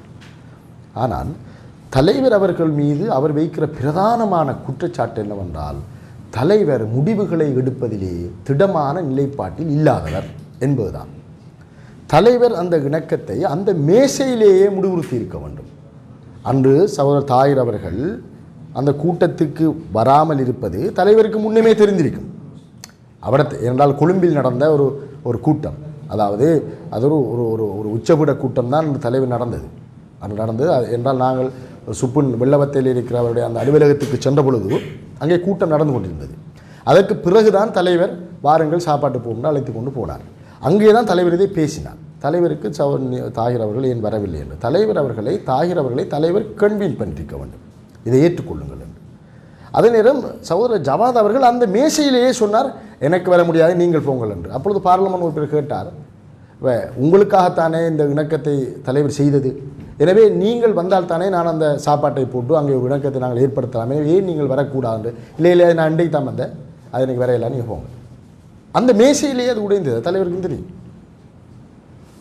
எனவே தான் அந்த இடத்திலே தலைவர் அவர்கள் ஒரு திடமாக, இது ஒரு பாராளுமன்ற உறுப்பினர் கட்சியினுடைய எதிர்காலம் குறித்த ஒரு பிரச்சனை, இப்படி நீங்கள் நடந்து கொள்ளக்கூடாது, எனவே நீங்கள் எல்லோரும் பிரசன்னமாக இருக்கின்ற ஒரு திகதியை தீர்மானித்து உடனே நீங்கள் அப்பொழுது இந்த இந்த இந்த ஏற்பாட்டை செய்யுங்கள் என்று ஒரு திடமான கட்டளை தலைவரும் பிறப்பிக்கவில்லை. எனவே இதிலிருந்து என்ன விளங்குகிறது? இந்த இந்த இந்த இந்த இந்த வளவளப்பான ஒரு நிலைமை. இதுதான் முஷாரப் அவர்களை கட்சிக்குள்ளே ஒரு அடைமலைக்குள் செத்துப்போன ஒரு ஆட்டுக்குட்டியை போலத்தான் கட்சிக்குள்ளே அவருடைய நிலைமை. அவர் ஒரு பெரிய பலம் வாய்ந்த ஒரு பணக்காரர் இல்லை, ஒரு பெரிய ஒரு அரசியல் பின்புலம் கொண்டு ஒருவர் இல்லை. தனியே தனக்குள்ளே இருக்கிற ஒரு கருத்தியலை வைத்துக்கொண்டு இந்த இந்த இந்த இந்த ஆட்டு மந்தைகளோடு அல்லது இந்த இந்த சொந்த அறிவற்றவர்களோடு எப்படி போராடுவது என்பதுதான் பெரிய சவால். அந்த சவாலுடைய அந்த அந்த போராட்டத்தினுடைய உச்ச வெளிப்பாடு தான் கட்சியிலிருந்து கட்சியினுடைய தீர்மானத்துக்கு மாற்றமாக போகும் நிலைமை ஏற்பட்டது. இது முதலாவது. ரெண்டாவது பதில் என்னென்றால், பெரிய ஒரு அசிங்கம். தலைவர் அஷ்ரப் அவர்கள் அரசியலுக்கு வருகிற பொழுது ஒரு சட்டத்தரணி, முஸ்லீம் ஓர்சை தலைவர் அரசியலுக்குள்ளே வருகிற பொழுது அவரும் ஒரு சட்டத்தரணி. ஆனால் இவர்களெல்லாம் ஆரம்பத்திலே என்ன செய்து கொண்டிருந்தார்கள் என்று எல்லாருக்கும் தெரியும். எங்களுடைய அகில இணைய மக்கள் காங்கிரஸ் தலைவரும் அரசியலுக்குள்ளே வந்தார். சகோதரர் முஷாரப் அவர்கள் அது குறித்து எப்பொழுதும் எங்கும் கேள்வி கேட்பதில்லை. சாப்பிடுவதற்கு வழி இல்லாத 5 தேசிய விருதுகளை வென்ற ஒரு ஊடகவியலாளர். இந்த நாட்டிலே முஷாரப் என்றால் எல்லோருக்கும் தெரியும். பல தொலைக்காட்சி நிகழ்ச்சிகளை ஊடகத்திலே தேசிய தொலைக்காட்சிகளிலே நடத்தி கொண்டிருந்த ஒருவர், ஒரு சட்டத்தரணி, ஒரு 25 நாடுகளுக்கு அப்பொழுதே போய் வந்த ஒருவர், தொழில் ரீதியாக மற்ற விடயங்களிலே. அவரை போய் தின்பதற்கு ஒன்றுமே இல்லாத நிலையிலிருந்து அழைத்து வந்தோம் என்று சொல்வது மனச்சாட்சி உள்ளவங்க கேட்டு பாருங்கள். முஷாரப் ஒரு பிரபலமான ஊடகவியலாளர் இல்லையா? தேசிய தொலைக்காட்சிகளிலே இந்த 5 தேசிய விருதுகளும் பொய்யா? ஏற்றமிகு இளைஞன் என்கிற விருது பொய்யா? முஷாரப் ஒரு சட்டத்தரணி என்பது பொய்யா? அல்லது முஷாரப் இந்த வெளிநாடுகளுக்கெல்லாம் போகவில்லை என்பது பொய்யா? இல்லை, ஒரு சாப்பிடுவதற்கு ஒன்றும் இல்லாத ஒருவரை கொண்டு வந்தோம் என்பது சரி. மனிதனாக யோசித்து பாருங்கள், மனிதனாக யோசித்து பாருங்கள். ஒரு மனித தார்மீகமாது ஒன்று. இரண்டாவது, அவர் கோடிக்கணக்காக சொத்துக்களை வைத்திருந்தார் என்பது. அகில இலங்கை மக்கள் காங்கிரஸ் கட்சியினுடைய ஏனென்றால் எங்களுடைய இந்த தீர்வு மையவாத அரசியலிலே இந்த கீழ்த்தரமான அரசியல் விமர்சனங்களுக்கு நாங்கள் ஒரு நாள் எங்களை ஆட்படுத்திக் கொள்வதில்லை. அகில இலங்கை மக்கள் காங்கிரஸ் தலைவருடைய சொத்துக்கள் குறித்து முஷாரப் அவர்கள் எப்பொழுதாவது பேசியிருக்கிறாரா? அவர் அரசியலுக்கு வருவதற்கு முன்னர் எங்கே இருந்தார் என்பது குறித்து முஷாரப் அவர்கள் எங்காவது பேசியிருக்கிறாரா? அந்த நாகரிகம் மாற்றங்களை செய்ய வேண்டும் என்று வந்தவர்கள் நாங்கள். அந்த கீழ்த்தரமான அரசியலை நாங்கள் செய்யவில்லை, செய்வதும் இல்லை. எனவே முஷாரப் அவர்களுக்கு கோடிக்கணக்கிலே சொத்துக்கள் பணங்கள் இருந்தால் அதை ஏதாவது ஒரு வகையிலே ஒன்று ஓடுவதற்கு ஒரு வாகனம் இருக்க வேண்டும், சொந்த வாகனம் இல்லை. அல்லது பொத்துவிலே அவருக்கென்று ஒரு சொந்தமாக வீடு இருக்க வேண்டும். இருந்தால் சொல்லுங்கள். ஒரு கட்டி குறையில் முடிக்கப்பட்ட வீடு இருக்கிறது. தற்பொழுது தன்னுடைய மனைவியினுடைய சகோதரியின் வீட்டிலே வாழ்கிறார். அல்லது கொழும்பில் எங்காவது அவருக்கு ஒரு வீடு இருக்க வேண்டும். நான் சும்மா தெரியாமல் கேட்கிறேன்.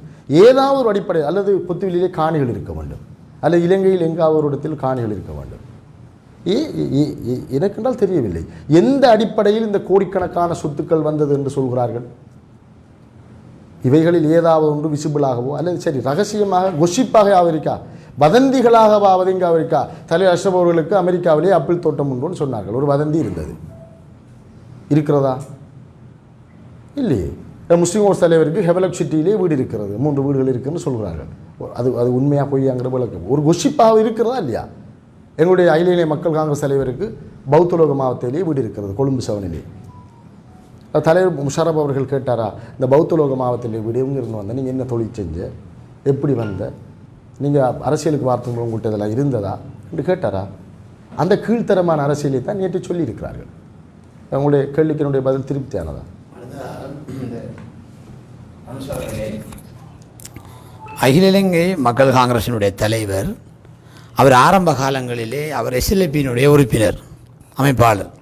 அதன் பிறகு ஸ்ரீலங்கா முஸ்லீம் காங்கிரஸில் இணைகிறார், பாராளுமன்ற உறுப்பினர் ஆகிறார். அதே போன்று அதனுடைய தலைவர் ரவுஃபாக்கிம் அவரை காட்டிக் கொடுப்பதற்காக குமாரிக்குறை என்ற நாடகத்திலே ஒரு முக்கிய பங்கு வகிக்கிறார். பிறகு அமைச்சராகிறார், கட்சி துவங்குகிறார், பலருக்கு குழி தோண்டுகிறார். இவ்வாறு தான் அவருடைய அரசியல் வந்தது. அவர் போய் அவருடைய பாராளுமன்ற உறுப்பினர் அவரை குழி தோண்டியதாகவும் இந்த சமுதாயத்துக்கு அநியாயம் செய்ததாகவும் துரோகிகளாக அவர் சாய்ந்த மருத கூட்டத்திலே பேசுகிறார். எனவே அவர் அண்மையிலே ஜனாதிபதி ரணில் விக்ரமசிங்கே அவர்களுடைய அபிவிருத்தி நிதிக்கை தான் ஜனாதிபதி தேர்தலில் உங்களுக்கு ஆதரவளிப்பேன் என்று ஒரு ரகசிய பேச்சுவார்த்தையினூடாக 200 மில்லியன் பணம் பெற்றிருக்கிறார். இப்போது நிறுத்தப்பட்டிருக்கிறார். அதாவது நாடகம் ஆடுவதும் கட்சி மாறுவதும் துரோகங்கள் செய்வதும் ரிஷாட் பாதினோட இருக்கின்றது. அவர் இந்த 3 பாராளுமன்ற இவ்வாறு சொல்வதை பற்றி நீங்கள் என்ன கூறுகிறீர்கள்? என்னை பொறுத்தவரையில் இலங்கையிலே எதிர்க்கட்சி உறுப்பினர்கள் எவருக்கும் ஆளுந்தரப்பு அபிவிருத்தி நிதிகள் வழங்கப்படுவதில்லை. நீங்கள் ஊடகவியலாளர்கள், நீங்கள் எப்பொழுதாவது கேள்விப்பட்டிருக்கிறீர்களா? உங்கள்தான் தான் கேட்குறது. ஊடகவியலாளர்கள் எப்பொழுதாவது கேள்விப்பட்டிருக்கிறீர்களா பன்முகப்படுத்தப்பட்ட வரவு செலவு திட்ட நிதியிலிருந்து எதிர்க்கட்சி உறுப்பினர்களுக்கு வழங்குவதென்று, அது இவ்வளவு கோடிக்கணக்காக? எனவே குறிப்பாக அம்பாறை மாவட்டத்திலேயும் அகில இந்திய மக்கள் காங்கிரஸ் தலைவர் அவர்கள் அந்த நிதியை பெறுவதற்கு சில முயற்சிகளை செய்திருந்தார். 200 மில்லியன் பணம் ஏற்கனவே வழங்கப்பட்டு நிகழ்ச்சி நிரலின் அடிப்படையிலே அபிவிருத்தி வேலைகள் ஆரம்பிக்கப்பட்டு இருக்கிறது, வழங்கப்பட்டிருக்கிறது. அதே நேரம் கடைசி நேரம் வரையிலும் உங்கள் எல்லோருக்கும் தெரியும், ஊடக பரப்பிலே ஒரு கதை இருந்தது, மக்கள் காங்கிரஸ் ரணில் விக்ரமசிங்கே அவர்களை ஆதரிக்கும் என்று. அதனுடைய கட்சியினுடைய தேசிய அமைப்பாளர் கௌரவ முன்னாள் பாராளுமன்ற உறுப்பினர் அப்துல்லா மௌரூஃப் அவர்கள் வெளிப்படையாகவே ஜனாதிபதி ரணில் விக்ரமசிங்கே அவர்களை ஆதரித்து அறிக்கை விடுகிறார். அந்த கட்சியினுடைய உச்சபூட உறுப்பினர்கள் ஒருவர் சட்டத்தரணி NM ஷஹீத். இப்பொழுது அவர் என்னவாக இருக்கிறார்? NM ஷஹீத் அவர்கள் அவர் ஒரு வெளிநாட்டு சேவையில் இருக்கிற ஒருவர் அல்ல. அவர் இலங்கை ஸ்ரீலங்கன் ஓவர்சீஸ் எக்ஸாம் எழுதி பாஸ் பண்ணின ஒரு அதிகாரி அல்ல. அவர் ஒரு சட்டத்தரணி. அவர் அகில இலங்கை மக்கள் காங்கிரசினுடைய சட்ட ஆலோசகரும் உச்சபூட உறுப்பினரும். அவர் இப்பொழுது பாகிஸ்தான் நாட்டுக்கான தூதுவர், பாகிஸ்தான் இல்லை ஈரான் நாட்டுக்கான தூதுவராக இருக்கிறார். இவைகள் எப்படி சாத்தியமானது? இந்த அபிவிருத்தி நிதி, இந்த தூதுவர் பதவி, இந்த அப்துல்லா மௌரூஃப் அவருடைய இவைகள் எப்படி சாத்தியமானது? இவைகளுக்கு பின்னால் என்ன இருக்கிறது? அது குறித்தும் நீங்கள் கேள்வி கேட்க வேண்டும். இது என்ன நாடகம் இது? சவர் ஹரிஸ் அவர்கள் 1000 மில்லியன் ரூபாய்களை அரசாங்கத்தில் பெற்றார். என்ன சொன்னார்? ஜனாதிபதிக்கு ஆதரவளிக்கப் போகிறேன், 22ஆம் தேதி கல்முனை ஒரு கேபினெட் அமைச்சை பெறும் என்று சொன்னார். எதிர்க்கட்சி உறுப்பினர்களுக்கு கேபினெட் அமைச்சு வழங்குவதா? கேபினெட் என்றால் என்ன? ஆளுந்தரப்பு அரசாங்கத்தினுடைய அமைச்சர்களுடைய ஒரு அமைப்பு, கேபின். எங்காவது எதிர்க்கட்சி உறுப்பினர்களை கூப்பிட்டு அமைச்சு பதவி கொடுப்பதா? எவ்வளவு முட்டாள்தனமாக இந்த சமூகத்தை நினைத்துக் கொண்டிருக்கிறார்கள். இந்த கேவலமான அரசியலைத்தான் பாராளுமன்ற உறுப்பினர் முஷாரப் அவர்களும் செய்ய வேண்டும் என்று எதிர்பார்த்தால் அதை இந்த தீர்வு மையவாத அரசியல் ஒரு நாளும் செய்யாது. இந்த குருட்டுத்தனமான, நாங்கள் சமூகம் கேள்வி கேட்கிற பொழுது வாய்புத்தி மௌனமாக உங்களை போன்று பேசா மடந்தைகளாக நிற்கிற அரசியலை இந்த தீர்வு மையவாத அரசியல் ஒரு நாளும் செய்யாது. இவ்வாறு கேள்வி கேட்கின்ற பொழுது இப்பொழுது பாராளுமன்ற உறுப்பினர் ஹரிஸ் அவர்களை வைத்துக் கொண்டு இந்த கேள்வியை கேட்டால் என்ன செய்வது? வாயை பொத்தி கொண்டிருக்க வேண்டும். அதை செய்ய முடியாது. எனவே தான் இந்த நாடக அரசியல், இந்த அரசாங்கத்திடமிருந்து அபிவிருத்தி நிதிகளை பெறுவது, நாங்கள் ஆதரவளிக்க மாட்டோம் சொல்வது இவைகள் தான் உண்மையில் முஸ்லீம் சமூகத்தின் மீதான ஒரு கேவலமான பார்வையை கொண்டு வருவது இப்படியான போக்குகள் தான். குறிப்பாக தலதா அத்துக்கூரல கௌரவ பாராளுமன்ற உறுப்பினர் தலதா அத்துக்கூரல் அவர்கள் சஜித் பிரேமதாஸ் அவர்களுடைய அணியில் பாராளுமன்ற உறுப்பினராக தெரிவு செய்யப்பட்ட ஒருவர். ஜனாதிபதி ரணில் விக்ரமசிங்க அவர்களுக்கு ஆதரவை தெரிவிக்க வேண்டும் என்ற நிலைப்பாட்டை எடுத்தவுடன் உடனடியாக அந்த பதவியை ராஜினாமா செய்துவிட்டு ஜனாதிபதி ரணில் விக்ரமசிங்க அவர்களுக்கு வந்து ஆதரவளித்தார். நாங்கள் என்ன செய்தோம்? தேசிய பட்டியல் பதவியை எடுத்துக்கொண்டு பாய்ந்து சென்று பணத்தையும் பெற்றுக்கொண்டு எதிரே ஆதரவளித்தோம். சிங்கள சமூகம் எங்கள் மீது எவ்வகையான வன்மத்தை கொண்டிருக்கும், அரசியல் தலைவர்கள் எவ்வகையான ஒரு வன்மமான மனோபாவத்தை கொண்டிருப்பார்கள். இதிலே இப்பொழுது முஸ்லீம் ஒரு தலைவர் ஒரு பிழையான ஒரு கருத்தை சொல்வார் என்னவென்றால், ஜனாதிபதி பிரேமதாஸ் அவர்களுக்கு முஸ்லீம் காங்கிரஸ் எதிர்கட்சியில் இருந்து தான் ஆதரவளித்தது. அந்த கனமான அரசியல் அஷ்ரஃபோடு செத்து விட்டது. எதிர்கட்சியிலே இருந்தாலும் ஆளுங்கட்சி தலைவர்களோடு அந்யோன்யமான உறவை வைத்துக் கொண்டார். தலைவர் அஷ்ரப் அவர்கள் லலித் முதலி தலைவர் அஷ்ரப் அவர்களுடைய ஆசிரியர் சட்டக்கல்லூரியிலே. மஹிந்த ராஜபக்ஷ அவர்கள் நண்பர். அதிகார அரசியலுக்கு அப்பால் இவைகளெல்லாம் சமூகத்துக்கு பயன்பட்டது. நாங்கள் என்ன செய்கிறோம்? எதிர்கட்சியிலே வந்துவிட்டால் ஆளுங்கட்சி எங்களை ஒரு எதிரி மனப்பான்மையிலே பார்க்கிறது. எங்களால் அந்த அரசாங்கத்திலே இந்த தாக்கத்தையும் செலுத்த முடிவதில்லை. ஏனென்றால் நாங்கள் செய்வது இந்த கீழ்த்தரமான அரசியல், இந்த மோசமான அரசியலை செய்வதால் தான் எங்களுக்கு ஆளுந்தரப்பில் இருக்கிற பெரும்பான்மை சமூகம் எங்களை வன்மமாக நோக்குகிறது. தலதா அத்துக்கூரல் அவர்கள் செய்ததற்கும் முன்னாள் அமைச்சர் அமீர் அலி அவர்கள் செய்ததற்கும் எவ்வளவு வித்தியாசம். அந்த தேசிய பட்டியலையும் பணத்தையும் பெற்றுக்கொண்டு உடனே பாய்ந்து ஓடியதும், தலதா அத்துக்கூரல் அவர்கள் கண்ணியமாக பதவியை ராஜினாமா செய்து இங்கே வந்திருப்பது. இந்த அரசியல் கலாச்சாரம் உருவாக்கப்பட வேண்டும். இந்த குருட்டுத்தனமான இந்த மோசமான அரசியல் கலாச்சாரம் இந்த முஷர்ரப் அவர்களை மையப்படுத்தி இந்த தீர்வு மையவாத அரசியலில் கிடையவே கிடையாது. அதுதான் உங்களுடைய ஊடகவியல் அரசு அவர்கள் கேட்ட கேள்வியின் பதில் அதுதான்.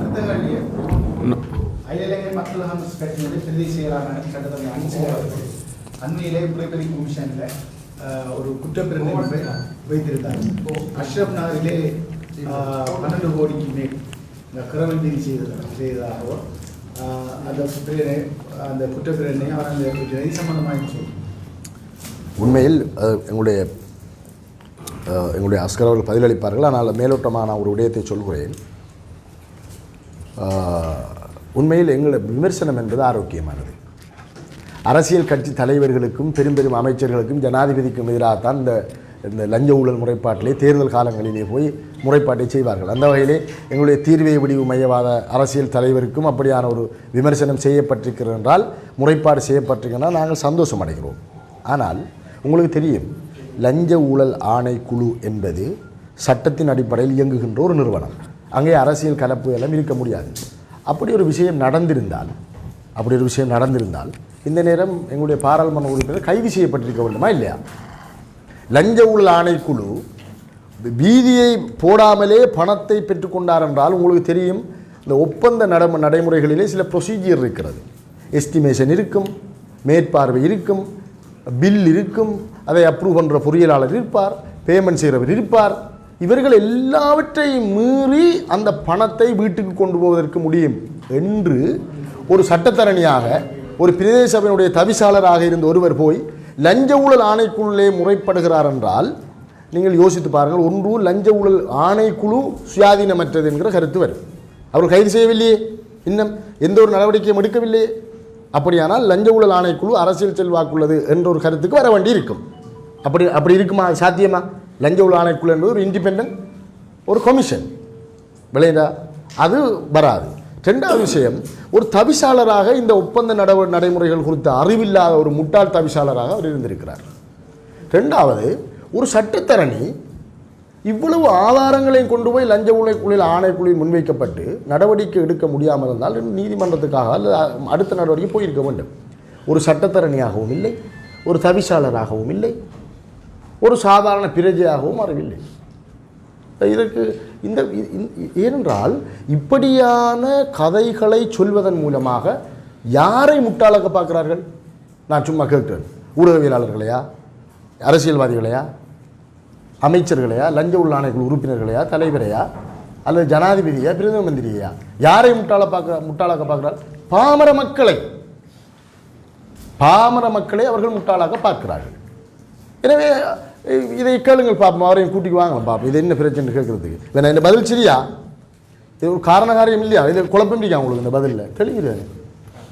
இது என்ன பைத்தியம் இது? இதுதான் ஏனென்றால் எப்படியாவது முஷாரப் அவர்களை அவருக்கு தெரியும், அவருக்கு இந்த விஷயம் தெரியும். சட்டத்தரணி அன்சில் அவர்களுக்கு, முன்னாள் தவிசாளர் அன்சில் அவர்களுக்கு, ஒரு ஒரு ஒரு கட்சியினுடைய பிரதி செயலாளர் நாயகமாக இருக்கிற ஒருவருக்கு இது தெரியும். பன்மையில் பார்த்தேன், எங்களை உயர்பீடத்தில் இப்படி இந்த பலஸ்தீன் விஷயத்தில் இருக்கிற இப்படி முட்டாள்களாக நாங்கள் இல்லை என்று சொன்னார். இதைவிட முட்டாள்தனம் எங்கேயாவது இருக்கிறதா? லஞ்ச ஊழல் ஆணைக்குழுவுக்கு இந்த கிணற்றை காணவில்லை என்பது போல போய் ரோட்டை காணவில்லை, பணம் பெற்றிருக்கிறார்கள் என்று செய்கின்ற முட்டாள்தனத்தை விட அதைவிட பெரிய முட்டாள்தனம் எங்காவது இருக்குமா? அவ்வளோதான். இன்னொரு கேள்வி இருக்கிறது. முன்னாள் பாராளுமன்ற உறுப்பினர் அமீர் அலி சார் அவர்கள் பதிலில் திருப்தி இல்லைன்னா திரும்ப கவுண்டர் கொஸ்டின் கேட்கலாம்.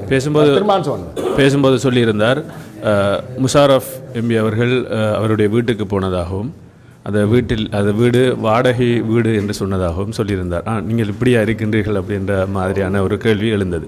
அதுபோல் பொத்துவிலே பார் திறப்பதற்கான அந்த லைசன்ஸ் எடுத்து கொடுக்கப்பட்ட அந்த குற்றச்சாட்டு ஒன்றும் நேற்று முன்வைக்கப்பட்டது. அது சம்பந்தமாக கூட கருத்து. இதில் 2 குற்றச்சாட்டுகள் என்றால், கௌரவ பாராளுமன்ற உறுப்பினர்கள் மது தவறனை ஒன்றை பொத்துவிலே திறப்பதற்கு உதவி செய்திருந்தார், ஒத்தாசை வழங்கியிருந்தார் என்ற ஒரு குற்றச்சாட்டு.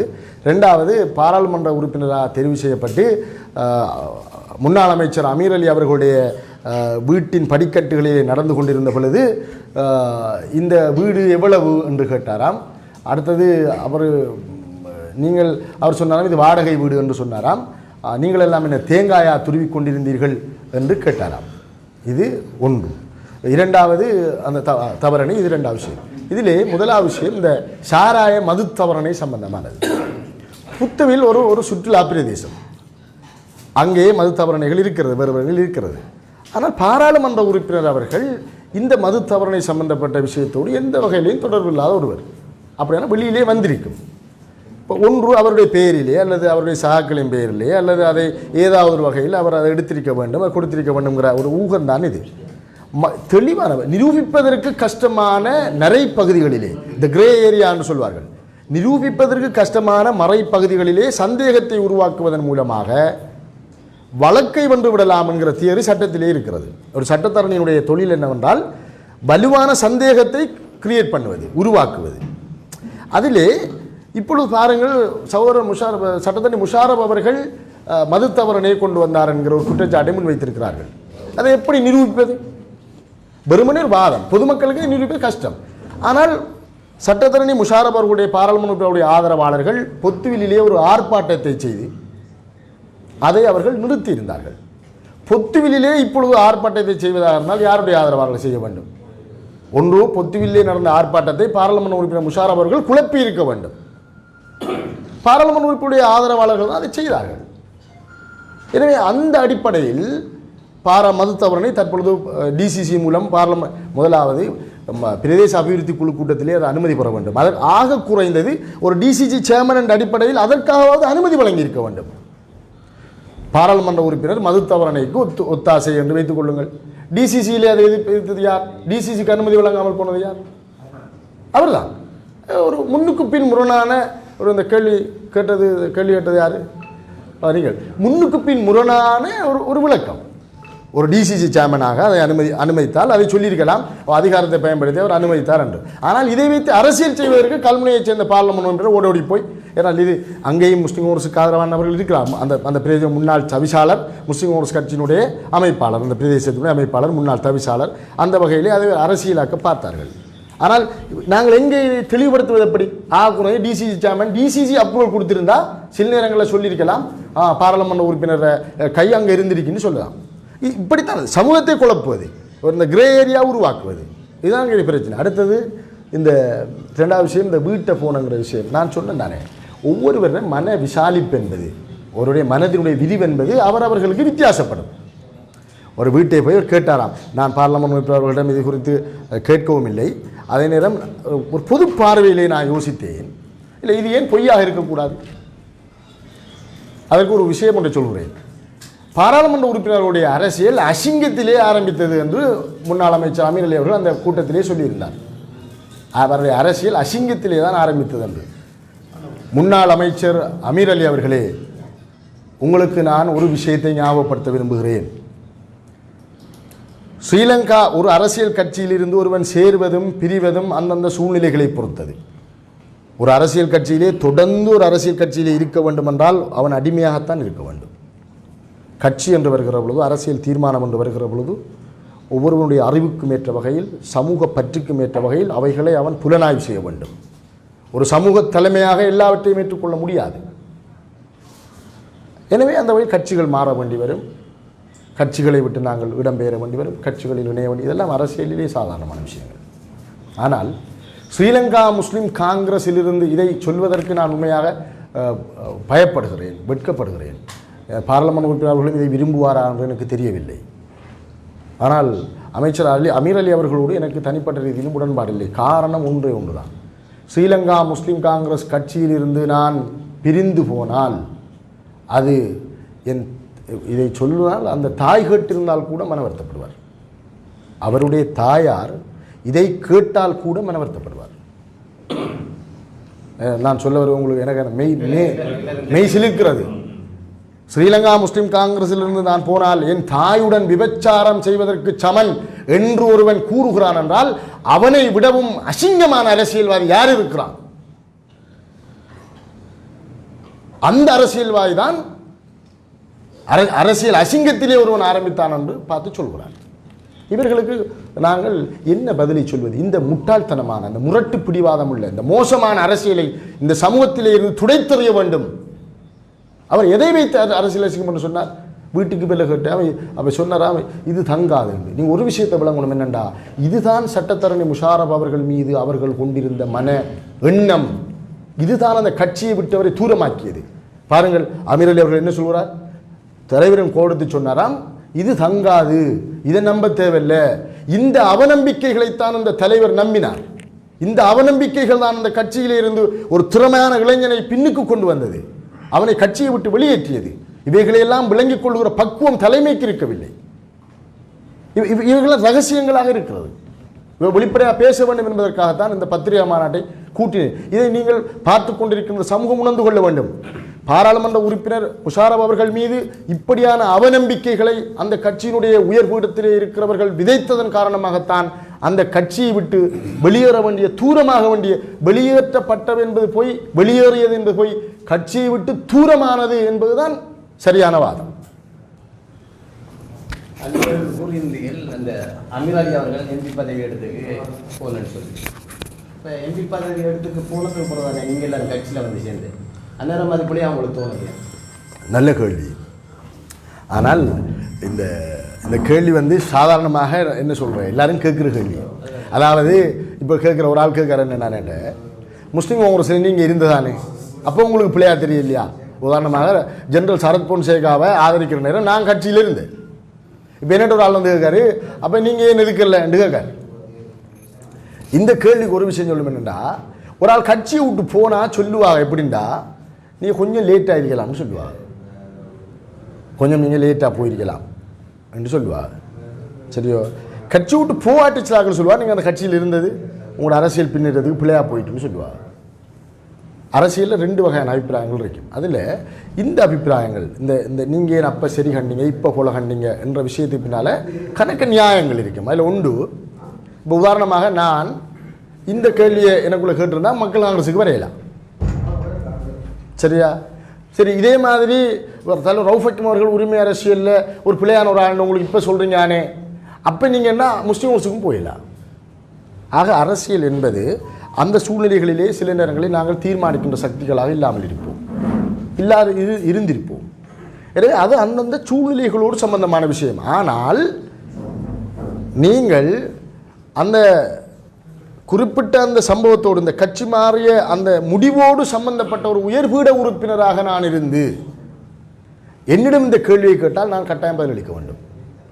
நீங்கள் அந்த கட்சியின் உயர்பீட உறுப்பினராக இருந்து நீங்கள் அந்த முடிவை எடுத்தீர்கள் தானே, அல்லது அந்த முடிவுக்கு ஆதரவாக பிரச்சாரம் செய்து வருவர் தானே, அப்பொழுது பிரச்சாரம் செய்துவிட்டு ஏன் நீங்கள் இப்பொழுது கதைக்கிறீர்கள் என்று கேட்டால் நியாயம். நான் அந்த முடிவை அப்போதும் சரி காணவில்லை, இப்போதும் சரி காணவில்லை. அடுத்து நீங்கள் கூறியிருந்தீர்கள் ஒவ்வொரு கட்டத்திலையும் சரிதானே, நான் சரிதானே உங்களுக்கு பிள்ளையான முடிவுகளை ஜனாதிபதி தேர்தலில் முடிவுகள் எடுக்கும்போது அது பிள்ளையான தீர்வா தான் அந்த ரிசல்ட் எல்லாம் வந்து பிள்ளையா தான் போயிருக்குது. அப்படிங்க கூட நீங்கள் ரணில் விக்ரமசிங்கே அவர்கள் ஆதரிக்கிறார். எந்த அடிப்படையில் அவர் வெல்வார் என்று நீங்கள் சொல்லுங்க. நல்ல கேள்வி. ஒரு ஜனாதிபதி வேட்பாளரை ஆதரிப்பது அவர் வெல்வாரா தோற்பாரா என்பது ஒன்றுதான்.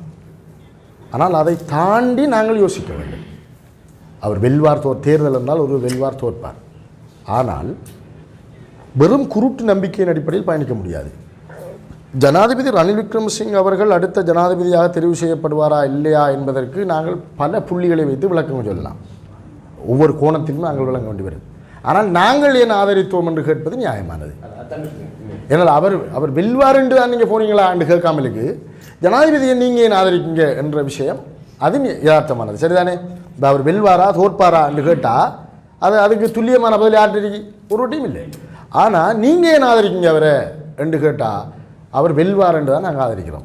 ஒரு நம்பிக்கை, அதுக்கான சாதகங்கள் சூழ்நிலைகள் எல்லாம் அதுக்குரிய கணக்கெல்லாம் எங்கிட்ட இருக்கு. ஆனால் அவர் ஏன் நாங்கள் ஆதரிக்கிறோம் என்பது மிக முக்கியமானது. ஒன்று, ரணில் விக்ரமசிங்கே அவர்கள் இன்று கேட்கிற வேட்பாளர்களுக்குள்ளே மிக பொருத்தமானவர். அதை நாங்கள் கற்பனையிலும் சொல்லவில்லை. 2000 அதாவது அவர் தேசிய பட்டியலூடாக பாராளுமன்றம் வந்த ஒருவர். அவருக்கும் இந்த பாராளுமன்றத்துக்கும் எந்த சம்பந்தமும் இல்லை. அவர் வெற்றி பெறாத ஒருவர். நாடே ஒட்டுமொத்தமாக ஒரு இனவாத அடிப்படையிலே தான் இந்த பாராளுமன்றம் அரங்கேறியது. நாட்டிலே கோட்டாபய ராஜபக்ஷ என்கிற ஒரு முட்டாள்தனமான ஆட்சியாளரின் முடிவுகளால் இந்த நாடு திசை மாறி அரசியல் ரீதியாக பொருளாதார ரீதியாக குழம்பி ஜனாதிபதி நாட்டை விட்டு தப்பி ஓடுகிறார். ஜனாதிபதி நாட்டை விட்டு தப்பி ஓடிய போது அந்த தப்பி ஓடுவதற்கு முதல் பிரதம மந்திரி வெற்றிடம் ஏற்படுகிறது. அரசியல் பொருளாதார குழப்பங்களால் பிரைம் மினிஸ்டர் வெற்றிடம் ஏற்படுகிறது.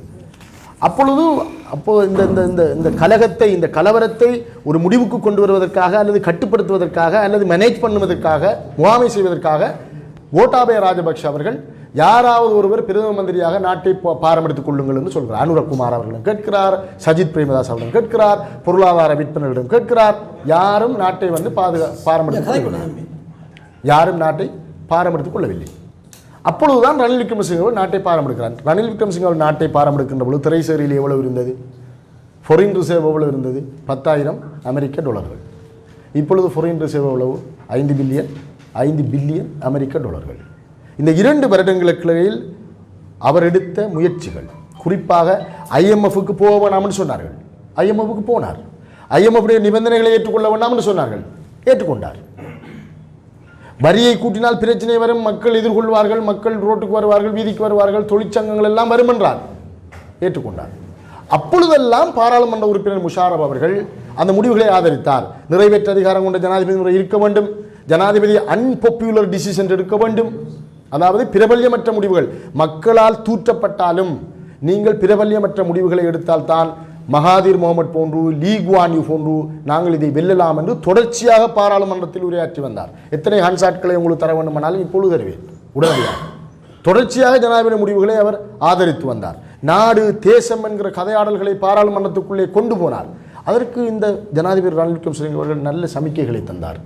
எங்களுடைய பிரச்சனைகளை முடிவு கொண்டு வந்தார். முகுது மகாவிகாரையை கெசட் பண்ண வைத்தார், வைத்தியசாலையை தந்தார், காணி பிரச்சனைகளை முடிவு கொண்டு வர தந்தார், அபிவிருத்தி நிதிகளை தந்தார், அபிவிருத்தி முயற்சிகளை ஏற்றுக்கொண்டார், கோடிக்கணக்கான நிதிகளை கொண்டு வந்தோம், பாதைகளை கொண்டு வந்தோம், ஆஸ்பத்திரியை தர முயற்றினோம். இன்னும் பல்வேறு தென்கிழக்கு பல்கலைக்கழகத்திலே மருத்துவ பீடத்தை கொண்டு வருவதற்கான முன்மொழிவினை ஏற்றுக்கொண்டார். அதை நாங்கள் சவுதி அரேபியாவுக்கு தூதுவரால் கொடுத்திருக்கிறோம்.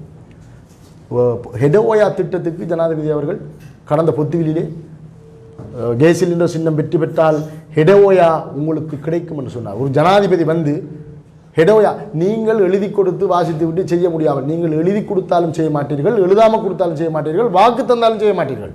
ஆனால் நாங்கள் அப்படி இல்லை, எதுவும் கேட்காமல் எதையும் எழுதாமல் எந்த முன் அனுமதியும் அல்லது முன் அங்கீகாரமும் இல்லாமல் போய் அவைகளை சாதித்திருக்கிறோம்.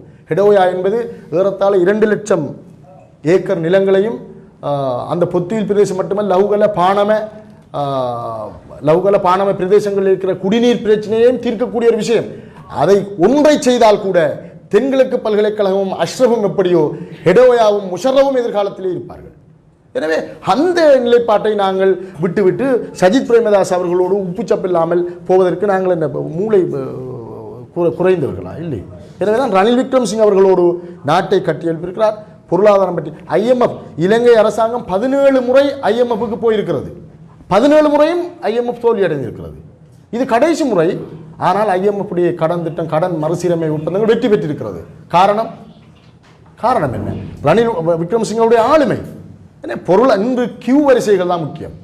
புகை இல்லாமல், பெனடோல் இல்லாமல், கேஸ் இல்லாமல், மின்சாரம் இல்லாமல், பாடசாலைகள் பூட்டப்பட்டு, சுகாதார மருந்து மாத்திரைகள் தட்டுப்பட்டு, விசர்நாய்க்கடிக்குரிய மருந்து இப்பொழுதும் இல்லை. ஆஸ்பத்திரிகள் இல்லை, எல்லா ஆஸ்பத்திரிகளும் இல்லை. விசர்நாய் கடித்தால் மருந்து இல்லை. எனவே அப்படியான விடயங்கள் எல்லாம் நடந்த ஒரு நாட்டில் இப்பொழுது நாங்கள் இவைகள் எல்லாம் பழையபடி பெற்றுக்கொண்டு வாழ்கிறோம் என்கிற விஷயம், அவருடைய தைரியமான விலைகளை அதிகரித்ததிலே, வரிகளை கூட்டியதிலே மக்களுக்கு சுமைதான். நாங்கள் பழக்கப்படவில்லை தானே, எனவே சுமைதான். ஆனால் காலப்போக்கில் அவைகள் பணவீக்கம் எல்லாம் குறைந்து வருகிறது. மத்திய வங்கியினுடைய அறிக்கையை பாருங்கள், பணவீக்கம் குறைந்து வருகிறது. அதற்கு ஆதாரங்கள் எல்லாம் இப்போ மத்திய வங்கியினுடைய பண அறிக்கையின்படி பணவீக்கம் குறைந்து வருகிறது. என்னுடைய அந்த கூற்றுக்கு ஆதாரம் தேவைப்பட்டால் நீங்கள் உடனடியாக இப்பொழுது பார்க்கலாம். உடனே அடித்து பார்த்தால் மணி இன்ஃப்ளமேஷன் சம்பந்தமாக இப்போ கேட்டீங்கன்னா கேட்கலாம். நான் மடத்தனமாக கதைக்கல் உண்டு. எனவே அந்த சூழ்நிலை கண்ணுக்கு நேரே தெரிகிற ஒரு திறமையான நாட்டை கட்டியெழுப்பிய ஜனாதிபதியை விட்டுவிட்டு பலஸ்தீனை தனிநாடாக அங்கீகரிப்பதற்கு பிரேரணை கொண்டு வரும், அதை ஏற்றுக்கொள்கிறோம் என்று சொல்கிற ஒருவரை, அதனால் பிள்ளை நான் பிறகு கதைக்கிறேன், அதை குறித்து விரிவாக பேச இருக்கிறேன். எனவே நாங்கள் எவ்வாறு ஏற்றுக்கொள்வது, நீங்கள் சொல்லுங்கள். கேட்கலாம். நீங்கள் எந்த விஷயங்களை கொஞ்சம் முடிச்சுங்கன்னா கிடைக்கலாம். மத்திய வங்கி கொள்ளையடிச்சாக்களை ஆதரிக்கிற பேசப்படுது. இது சம்பந்தமாக மேடைகளை யாரும் வெளிப்படுத்தலை சொல்லலாம். இது சம்பந்தமாக ஒரு வெளிப்படுத்த. நல்ல கேள்வி. நான் இந்த கேள்வியை கடந்து நான் இன்னொரு கேள்வி திரும்ப வரேன். அதாவது நீண்ட என்றால் பொருளாதார சுட்டிகளோடும் அன்றிருந்த சூழ்நிலை 10ஆம் பசலித்தனமாக சொல்கிறார்கள். ஜனாதிபதி ரணில் விக்ரமசிங்க அவர்கள் மத்திய வங்கியை கொள்ளையடித்ததால் தான் இந்த பொருளாதார பேரிடர் ஏற்பட்டது என்று சொல்கிறார்கள். விவசாயிகள் பேசிக்கொள்ளலாம், சாதாரணமாக பேசிக்கொள்கிறார்கள். உண்மையில் மத்திய வங்கி கொள்ளைக்கும் இந்த நாட்டினுடைய பேரிடருக்கும் உண்மையாக தொடர்பு இருக்கிறதா என்பது ஒரு நுணுக்கமான பொருளாதார ஆய்வின் மூலம் நாங்கள் அதை தெளிவுபடுத்த வேண்டும். எனவே நான் அதற்கு பிறகு நான் அந்த கேள்விக்கு வருகிறேன். அடுத்த கேள்வி கேட்கலாம். ஜனாதிபதி ரணில் விக்ரமசிங்கே அவர்களை ஆதரிப்பதற்கு முஷாரஃப் எம்பி ஏதாவது ஒப்பந்தங்களை செய்திருக்கிறாரா? உண்மையில் இதிலே முஷாரஃப் அவர்களுடைய தெளிவான பார்வை இருக்கிறது. உப்புச்சப்பற்ற வெறும் ஒப்பந்தங்களை விட நாங்கள் காரியத்தை வென்று வருவதுதான் சாத்தியம். உதாரணமாக கரையோர நிர்வாக மாவட்டம், இங்கே இருக்கிற ஊடகவியலாளர்கள் எத்தனை பேருக்கு தெரியும் கரையோர நிர்வாக மாவட்டம் என்றால் என்ன என்று? ஆனால் இலங்கை அரசியலிலே தொடர்ச்சியாக பேசப்பட்டு வருகிற ஒரு விஷயம் கரையோர நிர்வாக மாவட்டம். என்ன தெரியும் எங்களுக்கு? ஒவ்வொரு ஜனாதிபதி தேர்தலிலும் கரையோர நிர்வாக மாவட்டம் ஒப்பந்தம் செய்யப்பட்டிருக்கிறது. கரையோர நிர்வாக மாவட்டம் அடைந்திருக்கிறோமா? இல்லை. ஒவ்வொரு ஜனாதிபதி தேர்தலிலும் போய் ஒப்பந்தங்களை செய்து கொள்வார்கள். ஆனால் ஒப்பந்தங்கள் நடைமுறைப்படுத்தப்படாது. மீண்டும் அதே ஒப்பந்தத்தை அடுத்த ஜனாதிபதி தேர்தலுக்கும் செய்வார்கள். எங்களை பொறுத்தவரையில் ஹெடோயா பிரச்சனை முடிந்தால் அது முடிந்ததுதான். எங்களுக்கு அது தேவையில்லை, மீண்டும் அதை எடுத்துக்கொண்டு வர மாட்டோம். பொத்துவில் பிரச்சனை, மக்கள் காங்கிரசுடைய தேர்தல் ஒப்பந்தத்திலே பொத்துவில் வைத்தியசாலையை தரமுயர்த்துவதாக அதுவும் ஒரு ஒப்பந்தம் என்று சொல்கிறார்கள். எங்களுடைய பாராளுமன்ற புத்தளம் வைத்தியசாலை. ஆனால் எங்களுடைய பாராளுமன்ற என்ன செய்திருக்கிறார்? யாரிடம் சொன்னார்களா? எனக்கு நல்ல ஞாபகம், கௌரவ ஆளுநர் அவர்கள் அது இந்த டூரிசம் டே, வேர்ல்ட் டூரிசம் டே, உலக சுற்றுலா தினத்திலே பிரதம செயலாளர் உட்பட அனைத்து அமைச்சின் செயலாளர்களும் நாங்கள் ஒரு நிகழ்விலே கலந்து கொண்டிருக்கிறோம். அப்பொழுது கௌரவ ஆளுநர் அவர்கள் பிரதம செயலாளர் அவர்களை அழைத்து அந்த பொத்துவில் வைத்தியசாலையை மத்திய அரசாங்கத்துக்குள்ள கொண்டு ஒரு கடிதம் அடிபட்டுட்டா சீஃப் என்று கேட்குறார். இல்லை, உடனே ஹெல்த் மினிஸ்டர் செக்ரட்டரி கோல்டுங்க. இப்போ நேரம் 5:30-6 மணி போய் ஆஃபீஸெல்லாம் பூட்டு போயிட்டு ரெண்டாவது அந்த டைம் தான் அது. அப்போ கேட்குறாரு என்ன, உடனே ஹெல்த் மினிஸ்ட்ரி செக்ரட்டரி கோல்டுங்கன்னு செக்ரட்டரி அந்த நேரம் இருந்தவர் நான் நினைக்கிறேன் மிஸ்ஸஸ் முரளிதரன், இப்போ இருக்கிற மட்டக்களப்பு மாவட்ட அரசாங்க அதிபர், உடனடியாக அலுவலகத்தை பின்னரம் திறந்து 6 மணிக்கு பிறகு திறந்து அந்த கடிதத்தை அடித்து எங்கள் வாட்ஸ்அப்பில் அதை அனுப்பி அதை எங்களோட கவர்னர் சருக்கு போட்டு எங்களுடைய கௌரவ ஆளுநர்கள் பாராளுமன்ற உறுப்பினருக்கு வாட்ஸ்அப்லேயே அனுப்பி வைத்தார். அந்த கடிதம் மாகாண அரசாங்கம் பொத்தியில் வைத்தியசாலையை மத்திய அரசாங்கத்தை விடுதலை செய்கிறது. டெலிஃபோனில் செய்கிற வேலை, ஒரு வாட்ஸ்அப்பில் செஞ்ச வேலை அது. எனவே அதை ஒரு தேர்தல் ஒப்பந்தமாக எங்களுக்கு நகை சிரிப்புக்கிடமான விஷயங்கள் இதெல்லாம், அவைகளெல்லாம் கொண்டு போய் தேர்தல் ஒப்பந்தமாக போட்டு கேட்குறங்கிற விஷயம் இது கண்ணுக்குமே நடந்தது. இப்போ இந்த வாட்ஸ்அப்பில் கடிதம் இருக்கு, கவர்னர் அனுப்பி கடிதம் இருக்கு, மெட்டாக்கள் கடிதம் இருக்கு, அது வாட்ஸ்அப்பில் செஞ்சவே இல்லை. அண்ணா சரி பொத்தியில் வைத்தியசாலை மத்திய அரசாங்கத்தில் வைத்து உடனடியாக அதில் எங்களோட ஹொனரபிள் எம்பிக்கு கொப்பி போடலைன்னு சொல்லி கடிதத்தை திருப்பி அடித்தேன். முஷரஃபை கொப்பி போட்டு அனுப்புங்க அந்த கடிதத்தை சொல்லி சாதிப்பவனுக்கு ஒப்பந்தம் தேவையில்லை. நாங்கள் ஜனாதிபதி அவர்களோடு பல விடயங்களை பேசியிருக்கிறோம். குறிப்பாக தென்கிழக்கு பல்கலைக்கழகத்தை மருத்துவபுரம் பேசியிருக்கிறோம். எங்களுடைய தீர்க்கப்படாத தீர்வு நிலையில் இருக்கிற காணிகளை கெசட் வர்த்தமானிப்படுத்துவது என்பதை பேசியிருக்கிறோம். ஜனாதிபதி ஒத்துக்கொண்டிருக்கிறார். அதுபோன்று பிரதேசத்தினுடைய முக்கியமான வைத்தியசாலை அபிவிருத்தி, பாடசாலைகள் அபிவிருத்தி குறித்து பேசியிருக்கிறோம். போதுமான நிதிகளை தருவதாக சொல்லியிருக்கிறார். இன்ஷா அல்லாஹ் 22ஆம் தேதி இந்த நாட்டின் புதிய ஜனாதிபதியாக கௌரவ ரணில் விக்ரமசிங்கே அவர்கள் தெரிவு செய்யப்பட்டால் கிழக்கிலங்கையிலே இந்த நாட்டின் அரசியலிலே ஒரு மிகப்பெரிய ராட்சத பாய்ச்சலை அபிவிருத்தி மட்டுமல்ல உரிமை விடயத்திலும் கௌரவ பாராளுமன்ற உறுப்பினர் அவர்கள் செய்வார் என்பதற்கான உத்தரவாதங்கள் எங்களுக்கு வழங்கப்பட்டிருக்கிறது. ஆடு மேய்க்கிற பிள்ளைய அடிச்சாவை வகுத்தில் இருக்கிற பிள்ளையை நம்பி ஆடு மேய்க்கிற பிள்ளையை அடிச்சாவிக்கல. எங்களோட பிள்ளை ஆடு மேய்க்குது, எங்களோட ஆட்டுப்பட்டி பெருகும் இன்ஷா அல்லாஹ். ஒரு ரனுஷ் அவர்களே கொஞ்சம் பொறுமை. என்னடா அம்பாறை மாவட்டத்தில் வந்து இந்த பாராளுமன்ற உறுப்பினர் வந்து ஜனாதிபதியோட மிக நெருக்கமான ஒரு ஆள் என்பது அதில் மாற்று கருத்து இல்லை. கிட்டத்தட்ட அவர் ஒரு ஜனாதிபதியில் செல்லப்பிள்ளைன்னு நினைச்சிருக்கிறாங்க. அந்த வகையில் நிறைய வேலையில் சொன்ன அந்த செஞ்சத்தையும் சொல்லியிருக்கீங்க. நான் ஒரு பொதுவான ஒரு விஷயத்தை கேட்கிறேன். அம்பாறை மாவட்டம் வந்து கிழக்கு மாகாணத்தில் திருகோணமலை மட்டக்களப்பு மாவட்டங்களில் ஜிஏ அரசாங்க அதிபராக தமிழ் எடிஷனல் ஜிஏ வந்து மட்டக்களப்பில் ரெண்டும் இருக்கிறாங்க. அதில் ஒரு முஸ்லீமும் இல்லை. அதே நேரம் பெரும்பான்மை முஸ்லீம்கள் இருக்கின்ற இந்த மாவட்டத்தில் எடிஷனல் ஜிஏ வந்து இல்லை. இப்போ நான் இதே என்ன உங்கள்கிட்ட சொல்ல வரேன்னு நினச்சேன்னா, இது உண்மையாகவே பாராளுமன்ற உறுப்பினர் நாங்கள் நேரடியாக கேட்க வேண்டியது. இது நான் நீங்கள் அந்த சின்ன விஷயங்களை வச்சு நான் பார்த்து நீங்கள் இந்த எத்தி வைப்பீங்கன்னு நினைக்கிறேன். அந்த வகையில் கட்டாயம் இந்த அம்பாறை மாவட்டத்தில் வந்து ஒரு எடிஷனல் ஜிஏ இல்லாத ஒரு பெரிய ஒரு பிரச்சனை ஒன்று இருக்குது.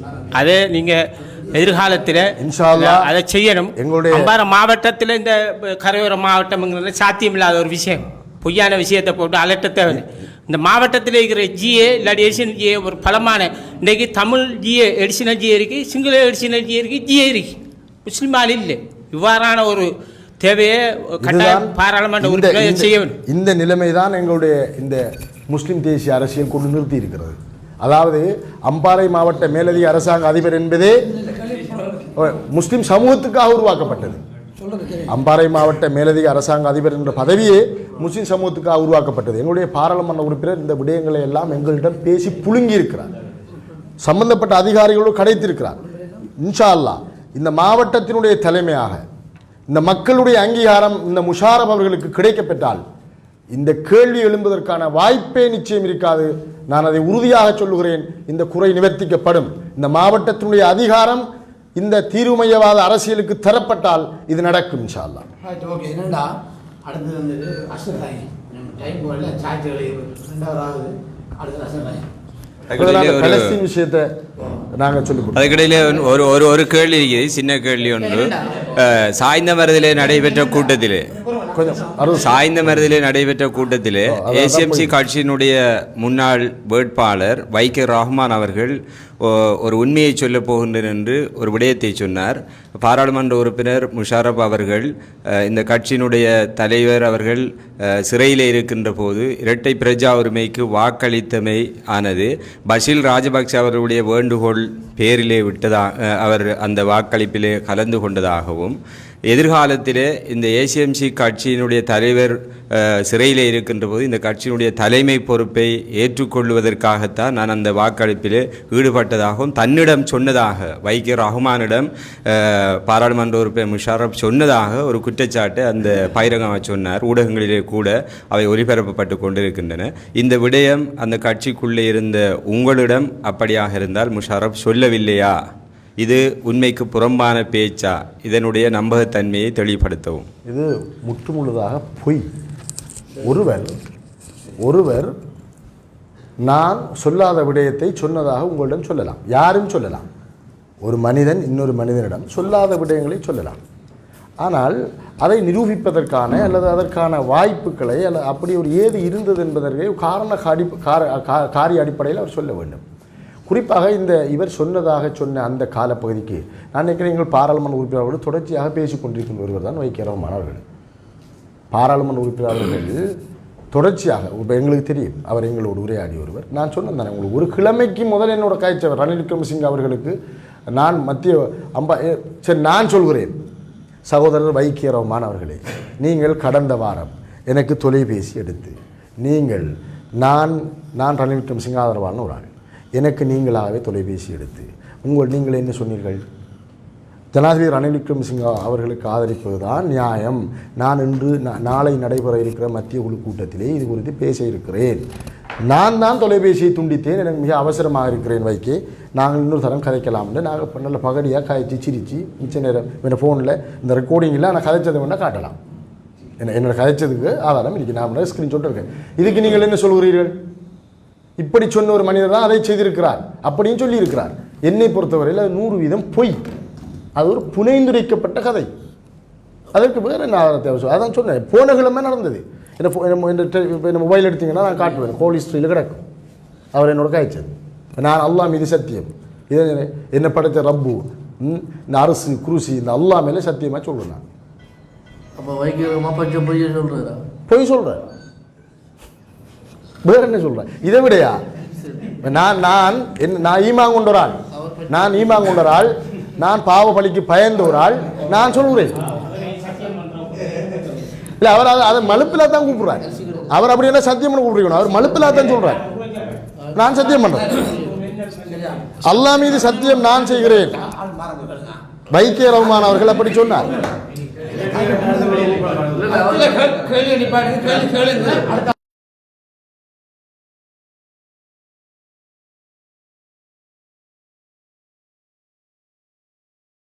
நீங்க குழப்பாம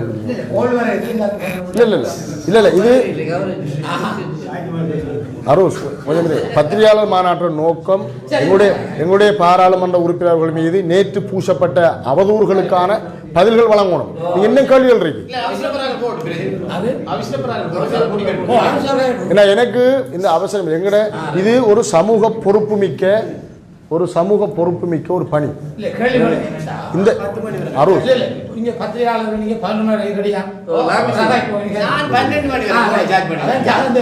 குழப்பறீங்க அருள், இந்த கதையை வர தேவையில்லை. நீங்க இருங்க அம்பாறை மாவட்டத்தில் இப்போ ரணில் விக்ரமசிங்கே அவருக்கு ஆதரவாளர்கள் 2 முஸ்லீம் எம்பிக்கா இருக்காங்க.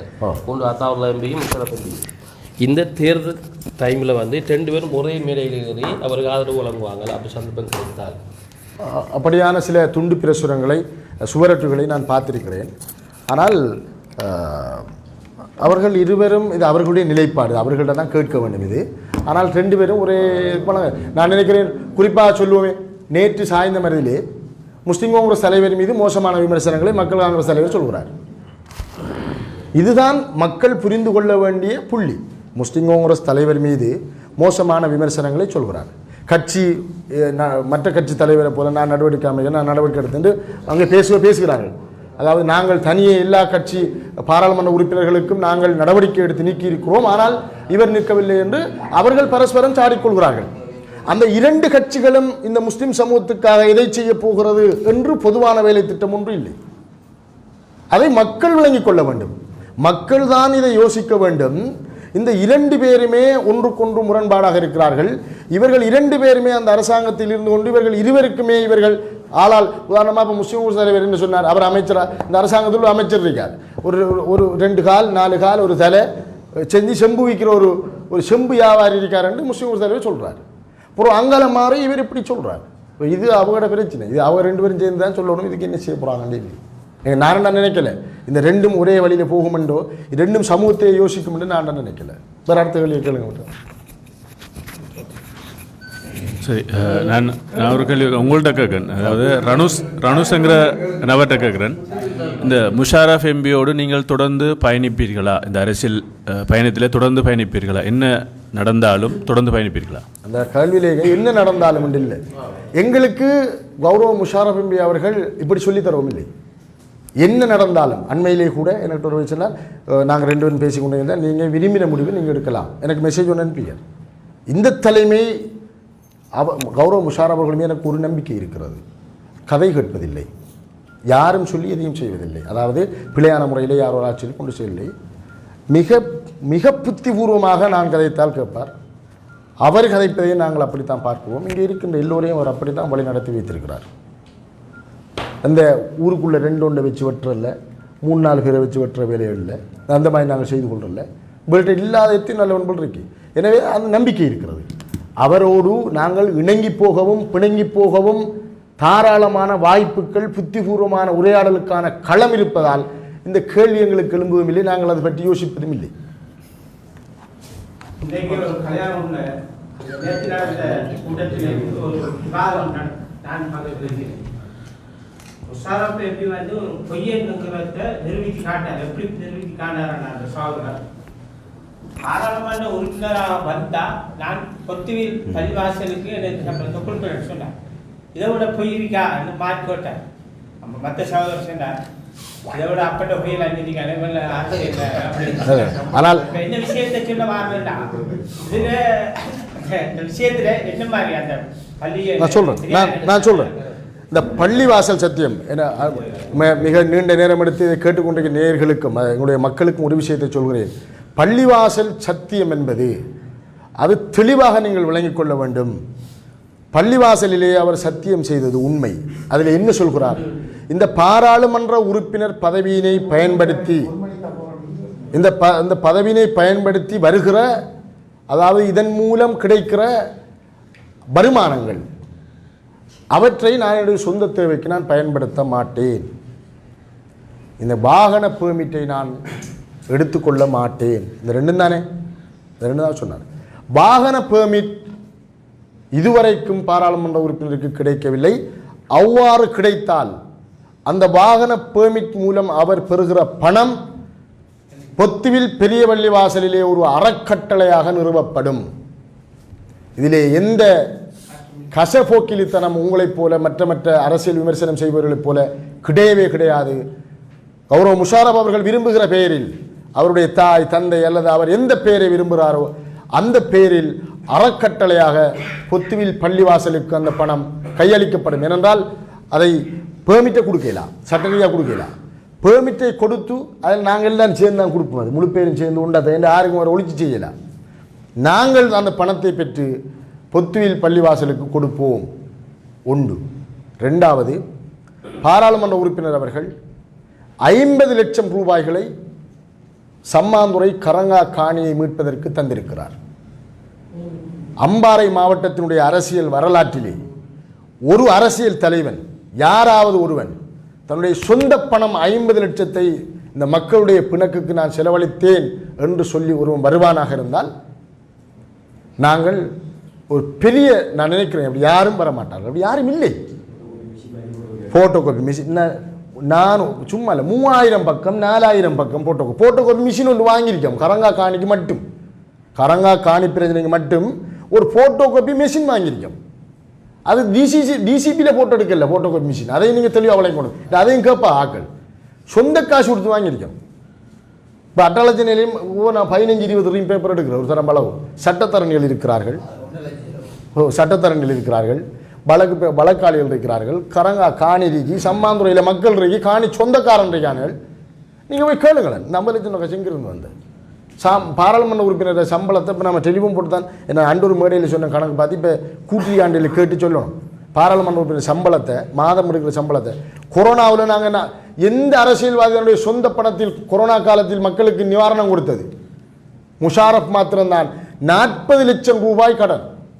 ஒரு யார காசு நான் கொடுத்தது.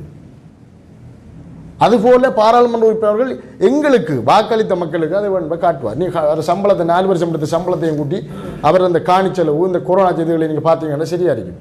பாராளுமன்ற உறுப்பினருக்கு அப்படி எந்த தேவையும் இல்லை. அவர் தனி வியாபாரம் செய்கிறார். அந்த வியாபாரத்திலே நஷ்டம் தான் வரும், சில நேரங்களில் லாபம் வரும்.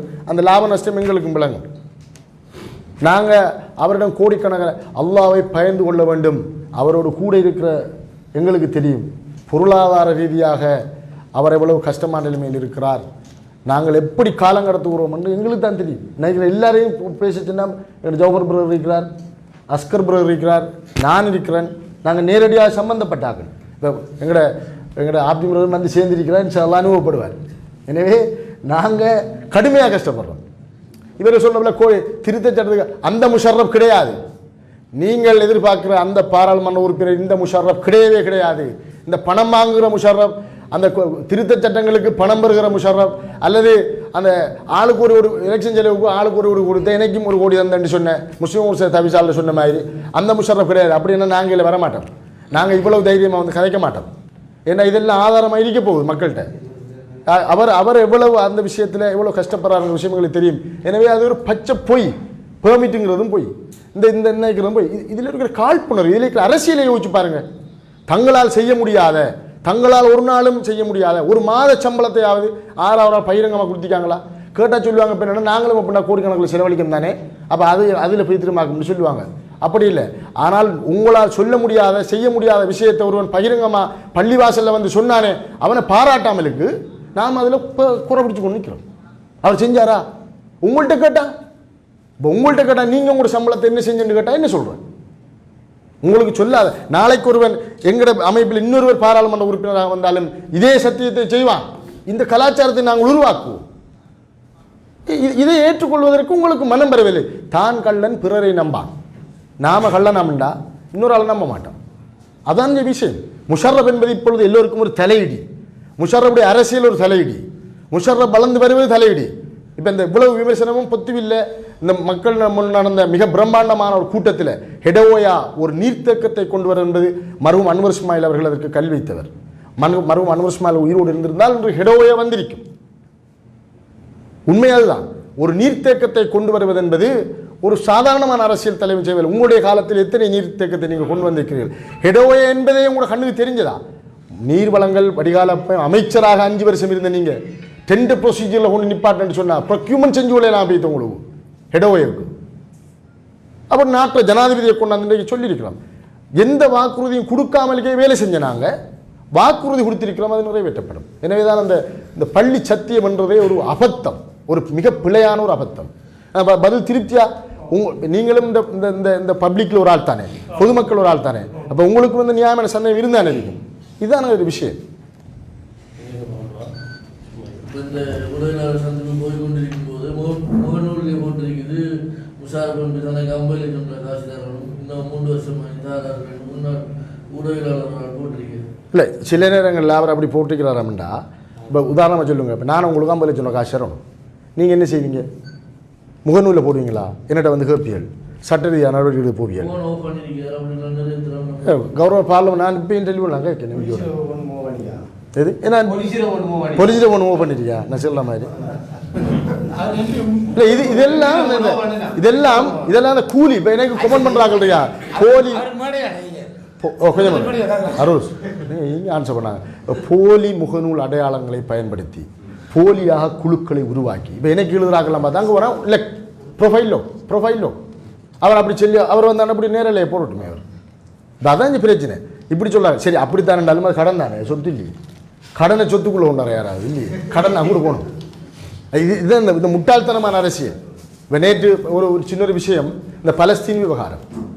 பலஸ்தீனிலே கிள்ளப்படுகிற குருத்துக்கள், பலஸ்தீன் என்கிற நாட்டின் மீதான இஸ்ரேலினுடைய அராஜகம், பலஸ்தீன் ஒரு தனியான நாடாக உருவாக்கப்பட வேண்டும் என்பதிலே இங்கே இருக்கின்ற கலிமா சொன்ன யாருக்காவது 2 கருத்து இருக்குமா? கிடையவே கிடையாது. பலஸ்தீன் பாதுகாக்கப்பட வேண்டும். பலஸ்தீன் மாத்திரமல்ல, சீனாவில் இருக்கிற உய்கூர் மக்கள், இந்தியாவில் இருக்கிற காஷ்மீர் மக்கள், ரஷ்யாவில் இருக்கிற செச்சினிய சேர்பிய மக்கள், முஸ்லிம் சமூகம் எங்கெல்லாம், பர்மாவில் இருக்கிற ரோஹிங்கிய மக்கள், இந்த எல்லா மக்களுக்குரிய சம உரிமையும் அவர்களுடைய உரிமைகளும் அவருடைய நிம்மதியான வாழ்வும் உறுதிப்படுத்தப்பட வேண்டும். பலஸ்தீன் மக்கள் மாத்திரமல்ல, ரோஹிங்கிய முஸ்லிம்களுக்கு அநியாயம் அப்படித்தான். ஆனால் முஸ்லிம் சமூகத்துக்குள்ளே தேர்தல் காலத்திலே எந்த உணர்ச்சி வசப்பட்ட விஷயத்தை கொண்டு போனால் எங்களை நியாயப்படுத்திக் கொள்ளலாம், எங்களை வாக்கெடுத்துக் கொள்ளலாம். இப்பொழுது பலஸ்தீன் விவகாரம். ஏன்னா பலஸ்தீன் விவகாரத்தை தூக்கி பிடித்தால் முஸ்லிம் சமூகம் முக்கியமான ஒரு விஷயத்தை நிபந்தனையாக முன்வைத்திருக்கிறார்கள் என்று. பலஸ்தீனத்தை தனி நாடாக, அது 67க்கு முதலா 67க்கு பின்னலா 88 இதை அங்கீகரிப்பது இலங்கை அரசாங்கம் அல்ல. ஆனால் இலங்கை அரசாங்கம் 88களிலே பலஸ்தீனத்தை ஒரு தனியான நாடாக அங்கீகரித்திருக்கிறது. ஆனால் அது 67க்கு முற்பட்ட நாடாக அது இருக்க வேண்டும் என்பதுதான் எங்களுடைய நிலைப்பாடு.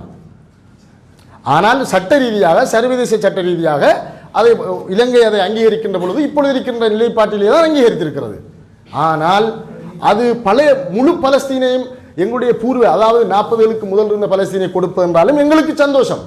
ஆனால் அதை ஒரு ஜனாதிபதி தேர்தல் நிபந்தனையாக முன்கொண்டு போட்டு முஸ்லிம் சமூகத்துக்குள்ளே முஸ்லிம் சமூகத்துடைய காவலர்களாக முஸ்லிம் சமூகத்துடைய உணர்வாளர்களாக அதை காட்டி மையத்தை எரித்ததை அரசியல் செய்வது போல மையத்தை எரிக்கப்பட்டது என்றால் முஸ்லிம் சமூகம் இலகுவாக உணர்ச்சி வசப்படக்கூடிய சமூகம். எனவே அந்த புள்ளியை பயன்படுத்துகிறார்கள். அதன் பின்னணியிலே தான் அந்த ஜனாசா எரிப்புங்கிற விஷயத்தையும் நான் சும்மா தெரியாமல் கேட்கணும். ஜனாசாக்கள் எரிக்கப்பட்டது. கோட்டாபே அரசாங்கத்திலே ஜனாசாக்கள் எரிக்கப்பட்டது. அத்தனை விஞ்ஞான ரீதியான ஆரூடங்களை மீறி விஞ்ஞான ரீதியான நிரூபிப்புகளை மீறி ஜனாசா எரிக்கப்பட்டது. ஜனாசா எரிக்கப்பட்ட பொழுது எந்த முஸ்லிமாவது சந்தோஷப்பட்டிருப்பானா? அரசாங்கத்திலே இருந்த அல்லது அரசாங்கத்துக்கு ஆதரவளித்த முஸ்லிம்களுக்கு தான் பெரும் சுமையாக இருந்தது. ஏனென்றால் அவர்கள் மக்கள் மத்தியிலே வர முடியாது, அவர்கள் அதை நிறுத்தியாக வேண்டும். அரசாங்கத்துக்கு அவர்கள் ஆதரவளித்துக் கொண்டு சுகபோகங்களை பெற்றுக்கொண்டு ஜனாசா எரிப்புக்கு கை தூக்கியது என்றால் அர்த்தம் என்ன? ஜனாசா எரிப்பை ஆதரித்தார்கள் என்றுதானே அர்த்தம். ஒரு கலிமா சொன்ன முஸ்லீம் அப்படி சொல்வானா? அந்த கை குழந்தை எரிக்கப்படுகிற பொழுது, முதியவர்கள் எரிக்கப்படுகிற பொழுது, நம்முடைய காக்கா தம்பி சொந்தங்கள் எரிக்கப்படுகிற பொழுது அதை அவர்கள் ஏற்றுக்கொண்டிருப்பார்களா? அதற்காக போராடினார். அலி சப்ரி அவர்கள் போராடினார்கள், எல்லோரும் போராடினார்கள். ஆனால் அதை ஒரு பெரும் குற்றம் உண்மைதான். ஆனால் அதை வைத்து அரசியல் செய்வது. எனவே இவர்கள் அதை அதற்காக உதாரணம் மர்ஜான் ஆஜியார், வெளிநாட்டு அமைச்சர் அலி சப்ரி ரஹீம், பாராளுமன்ற உறுப்பினர்கள், முஸ்லிம் பாராளுமன்ற உறுப்பினர்கள், எங்களுடைய பார்லமெண்ட் ஹரீஸ் அவர்கள், அவர் சொன்னார் நாங்கள் அதற்கு போனதே இந்த ஜனாசாவை எரிப்பை நிறுத்தத்தான் என்று சொன்னார். அப்படியானால் கோத்தா எரித்துக் கொண்டே இருக்கட்டும், யாரும் போய் பேசக்கூடாது. இது இந்த நிலைப்பாடு சரியா? கோத்தா ஜனாசாக்களே இருக்கிறார், நாங்கள் வெளியிலே நிற்கிறோம். 89ஆம் ஆண்டு தலைவர் அஷ்ரப் அவர்கள் பாராளுமன்ற உறுப்பினராக இல்லாத போதும் இருந்த பொழுதும் அரசாங்கத்திலே அங்கம் வைத்திருக்கவில்லை. ஆனால் ரஞ்சன் விஜயரட்னவை பாட்டு கேட்டார், புலி பசித்தால் புள்ளையா தின்பது என்று கேட்டார். ரஞ்சன் விஜயரட்னாவுக்கு தலைவர் அஷ்ரப் உருக்கல்லையா? தலைவர் அஷ்ரப் எனக்கு ஓக்கி டோக்கி தாருங்கள், ஹெலிகாப்டர் தாருங்கள், இந்திய படையை நீங்கள் வெளியேற்ற வேண்டாம் என்றெல்லாம் தலைவர் சொல்லவில்லையா? ஆளுங்கட்சியிலே அமைச்சராக இருந்து கொண்டு தான் அதை செய்தாரா? இல்லையே. ஆளுங்கட்சியில் இருந்தால் மாத்திரம்தான் காப்பாற்ற வேண்டும் என்ற பொறுப்பு, எதிர்கட்சியில் இருந்தால் தேவையில்லை. சமூகம் எக்கடி விட்டு போனாலும் பரவாயில்லை. இது இந்த புத்திபூர்வ அரசியலுக்கு முஸ்லிம் சமூகம் முன்வர வேண்டும். ஆளுங்கட்சியில் இருந்தாலும் எதிர்கட்சியில் இருந்தாலும் முஸ்லிம் சமூகத்துக்கு எது தேவையோ அதை செய்ய வேண்டும். பிரேமதாஸ் அவர்களோடு வெட்டுப்புள்ளியை குறையுங்கள் என்று அஷ்ரப் வெட்டுப்புள்ளியை குறைத்ததால் தானே முஸ்லிம் காங்கிரஸ் பாராளுமன்றம் போனது. அஷ்ரப் என்கிற அந்த சாணக்கியனுக்கு அந்த புத்தி இருந்தது. வெட்டுப்புள்ளியை குறைக்காவிட்டால் நாங்கள் பாராளுமன்றம் போக முடியாது, முஸ்லிம் சமூகத்தை பிரச்சனை பேச முடியாது, எதிர்கட்சியில் இருக்கிறோம், பிரேமதாஸ் ஒரு கொலைகாரன், எனவே அவரோடு போக முடியாது என்று அஷ்ரப் ஒதுங்கி இருந்திருந்தால் அந்த வெட்டுப்புள்ளி எப்படி சாய்த்திருக்க முடியும்? சரி, மாறி யோசிப்போம். பிரேமதாசவுக்கு எதிரான நம்பிக்கையில்லா பிரேரணை பாராளுமன்றத்திலே வந்தது. பிரேமதாச ஒரு கொடுங்கோலன் என்கிற அபிப்பிராயம் இருந்தது. அந்த சூழ்நிலையில் தானே அந்த கொடுங்கோலனை அல்லது அவருடைய சொந்த பாராளுமன்ற உறுப்பினர்களே நம்பிக்கையில்லா பிரேரணை கொண்டு வந்த பொழுது அஷ்ரப் அதை ஆதரித்தாரே. இப்பொழுது நீங்கள் உயிரோடு அஷ்ரப் இருந்திருந்தால் அஷ்ரப் ஒரு பெரிய கொடுங்கோலனுக்கு ஆதரவளித்தான் என்று சொல்வீர்கள். அவ்வாறு சாதிப்பதன் மூலமாக அஷ்ரப் அந்த வெட்டுப்புள்ளியை குறைத்தாதானே. எனவே இந்த புத்திபூர்வ அரசியலுக்கு முஸ்லிம் சமூகம் முன்வர வேண்டும். அரசியலை இப்படி விளங்கிக் கொள்ள வேண்டும். பிரேமதாச ஒரு கொடூரமான ஆள் தான், இன்று எதிர்த்தால் நாளை காணாமல் போய்விடுவார்கள். ஊடக சுதந்திரம் இல்லை, எல்லாம் இல்லை. ஆனாலும் அஷ்ரப் அவரை காப்பாற்றினார். எப்படி காப்பாற்றினார்? அமைச்சராக இருந்து கொண்டா? இல்லை, எதிர்கட்சியில் இருந்து கொண்டு. அதை உங்களுக்கு செய்ய முடியாது. காரணம் என்ன? உங்களுடைய கசப்போக்கிலித்தனமான அரசியல். பணத்தை வாங்கிக் கொள்வது, பாய்ந்து போவது, ஏமாற்றுவது, வருவேன் என்று விட்டு வராமல் போவது. இன்று தலதா அத்துக்கூரலை அவர்களுக்கு இருந்த அந்த மனநியாயம், அந்த தெளிவு உங்களுக்கு இருந்திருந்தால் இந்த முஸ்லிம் சமூகம் பாதுகாக்கப்பட்டிருக்கும். அது கோத்தா அரசாங்கம் இருந்தாமல் வேறு எவருடைய அரசாங்கமாக இருந்தாலும். அரசியலை செய்ய தெரியாமல் அரசியல் அணுகுமுறைகளிலே, ராஜதந்திர அரசியல் பொறிமுறைகளிலே கோட்டையை விட்டுவிட்டு வெறுமனே கத்திக்கொள்வது. ஜனாசா எரிப்பை இவர்களும் நிறுத்தவில்லை, இவர்களும் போகக்கூடாது, அவர்களும் போகக்கூடாது, தொடர்ந்து எரித்துக் கொண்டே இருக்க வேண்டும். இந்த பேடித்தனமான அரசியல். இதைத்தான் பாராளுமன்ற உறுப்பினர்கள் மீது ஒரு மோசமான பழிச்சொல்லாக கொண்டாடுகிறார்கள். இது ஒன்றுமில்லை, ஒரு விஷயம், தீர்வே விடிவு, தீர்வு மையவாத அரசியல் இந்த மாவட்டத்தை ஆட்சி செய்யும், இந்த நாட்டை ஆட்சி செய்யும். ஒரு புதிய தலைவன் கிழக்கிலே உருவாகி இருக்கிறான். கிழக்கு மண்ணுடைய அபிலாஷைகளை தெரிந்தவன், கிழக்கு மண்ணுடைய உணர்வுகளை புரிந்தவன். எங்கள் பிள்ளை எங்கள் பிள்ளையினுடைய அரசியல் இந்த மண்ணிலே வாழும் வளரும். உங்களுடைய விமர்சனங்கள் தவிடுபொடியாக மாறும் இன்ஷா அல்லாஹ். எனவேதான் எங்களுடைய சௌராஸ்கர் எங்களுடைய டீமை பிரதிநிதித்துவப்படுத்தியிருக்கிறார்கள். ஏதாவது கேள்விகள் என்னிடம் கேட்பதற்கு வளர்ச்சி இருக்கிறதா? இன்ஷா அல்லாஹ் மற்றவர்கள் உங்களுக்கு கதைப்பாரு, உங்களுக்கு தேவையான கதை தான் காய்ச்சி விடுங்க.